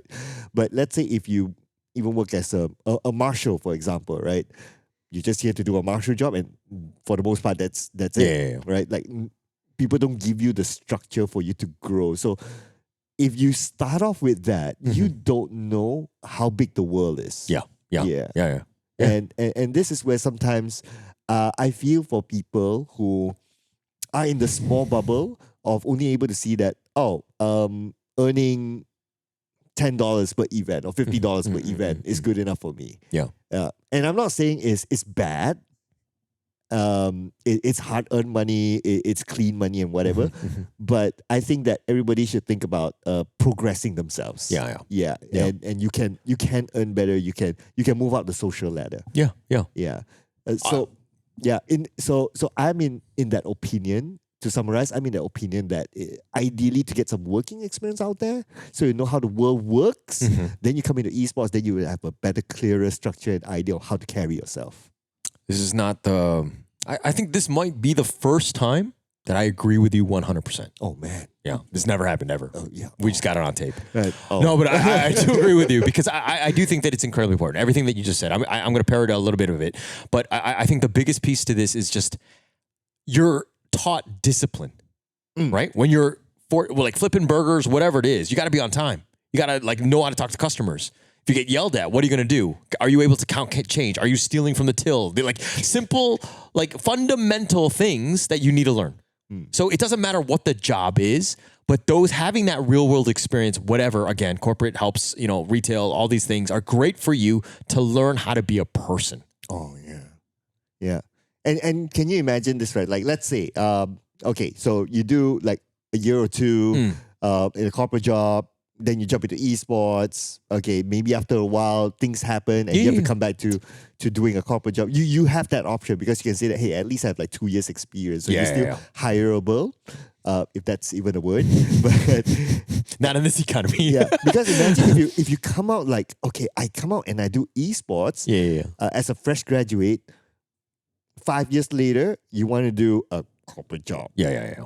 You're no different than a fresh graduate, right? Because you have no experience in that way. Yeah, and there might or might not be transferable skills, but I guess that's a whole podcast altogether. Yeah. That'll be part 2 of this. Yeah, man, and Adam has to call you. Again. Yeah. I wonder. I think they might have been coming in. That's why. Oh, that's why. But yeah. All right. So anyway, we are already about 2 hours into the recording. Wow. Okay. Yeah, we could have gone even longer. Yeah, we definitely could have. Adam, Yeah. Adam, party pooper. Yeah, man. Yeah. But anyway, so what advice would you give to somebody who wants to get into casting? I think for somebody who's getting started, you want to continue to practice. I think a lot of people, I'm sure you've been approached, be like, hey, I want to be a caster. I want to do this, right? What do I need to do? And then they're like, okay, how can I get you a job if you don't send me a reel? You've never talked. I don't have your voice. I don't know who you are. I don't know what you look like, all these things, right? So not to say that you have to give them right away, but it's just even to get to that level, you got to take the first step. Right? You got to practice. You got to try to cast yourself, right? Put something on tape, put it on video, let's see, and then tune it back and listen to it yourself. That's the biggest piece. Be your own critic. Would you listen to yourself and be like, that guy's good. I want him, right? So to get to that level, again, it's just about those baby steps, but putting in the practice, getting the video in, constantly getting in there and honing your craft. Right. So take the first step. Of course. That's most important. Yeah, and I totally agree with that because I do get messages from time to time of people wanting to talk to me about casting. And sometimes I throw them the first question. Yeah. Do you have a reel? And the answer is no. Then, no. Yeah. Then where do we start talking? Right? Yeah. So I would have a student of mine. He's graduated, but it was one day he texted me about he hates his current job, and he wants to try to get into casting and the exact same thing. I was like, okay, cool. You hate your current job. Understandable. Things happen. Yeah. Right? But can you show me anything about your casting? And nothing. It's like, okay. So go do one then. Yeah. Right. But yeah, totally. I totally agree with that. I think a lot of people struggle with taking first steps. Yeah. A lot of people see it, a lot of people hear it, a lot of people talk about it, but actually taking the first step is the hardest thing to do for a lot of people. And to a certain extent, I understand. It's probably because of the fear of failure. You're right. Like if you don't dare to fail, you will fail. Yeah. Yeah. Yeah. You must learn to dare to fail. It's like, okay, I just do it. Yeah. Okay. I don't care what people think. I'm pretty sure if you look back at your first cast, you'd be like, yeah, it's not the greatest. Let me be very honest. I think that, I think that's the biggest thing, right? Like the first day to now, how has that been? Like, what is that growth? What is that gap? And then like, what did I do to get there? And like, you know what I mean? Like that journey, right? It's been through time and all that stuff. And like the feedback sessions, all these things to get yourself better, right? And I think that you have to constantly self-improve. You have to learn how to get into a good feedback loop so things are moving positively for you, right? And then the other piece to this is that like, yeah, you're passionate about it. This is something you want to do. But when you're doing it and you actually kind of don't like it, then what? oh yeah, that's another Right? So that's thing another as well. issue. Yeah, that's another issue as well. Like you think you like it until you start doing it, it's like, oh no, it's just too much for me. Yeah. No, I'm not going to name names, but there are definitely some casters who, like when the hours are long, they don't like casting. You know what I mean? Like there are definitely those moments, right? So you again, it's like having a job with working with anybody. Like if you're like flipping burgers or whatever, and you don't like it for like 5 or 6 hours, I mean, this is a thing, right? Casting is kind of the same way. There are going to be moments where you're grinding and it's not pretty, it's not glamorous whatsoever, and it kind of sucks at times, right? But those are the hardships. And do you want to do this at the end of the day? Oh man. It reminds me of a story as well that somebody got into casting. Won't name names. Got into casting. Did the person did the first cast like on a broadcast? You know, it's a proper one, right? And then it's like, oh, the hours are long, and you only get paid like peanuts because you just started off, right? Yeah. So people are not going to pay you that much. And then it's like after that one show, it's like not going to do it anymore. Oh, wow. Yeah. Wow. Yeah. Walked away. Yeah. Yeah. And hours are long. It takes a lot of energy as well because especially when you're on camera, it's like your energy has to be exerted, right? Yeah. And once you're done, it's like at least for me, right? When sometimes like after a long day's cast, once I'm done, it's like just lights off and it's recharge. Yeah, for sure. Yeah, I have the same thing, right? I just don't want to talk to anybody. Like once it's done, right? Like I need to recharge. Is it an age thing? I don't know if it's an age thing. I think it's more of an introvert thing more than anything else. Okay. But I definitely need my time as well. So yeah, that Right. helps. Are you really an introvert? I know you don't believe it, but I am. I know you don't believe it, but I am. People that actually know me, I'm an introvert. I need my time to recharge. 100%. But when you're with people, you'll be like, yeah. No. Sometimes, I mean, on stream, focus, let's go. Right? Not a problem. Right? But outside of that, you'll see me. I might take a nap here and there, like on the breaks. Like that's just what I do. That's how I'm recharging, right? Right. I remember doing EWC, like after the show, like when we get on the bus, walk past the hotel door, you'll be like, okay, guys, see you guys tomorrow. I'm done. Yeah. And we don't see you at all. Yeah. I'm just charging, man. Yeah. I ain't going anywhere. We only see you like during meal time. Yeah. And then we don't see you again. Where everyone's like, oh, we're hanging at the lobby, the lounge, and all that. Yeah. I'm not paid to talk to you then. Oh, yeah. No, I recharge. You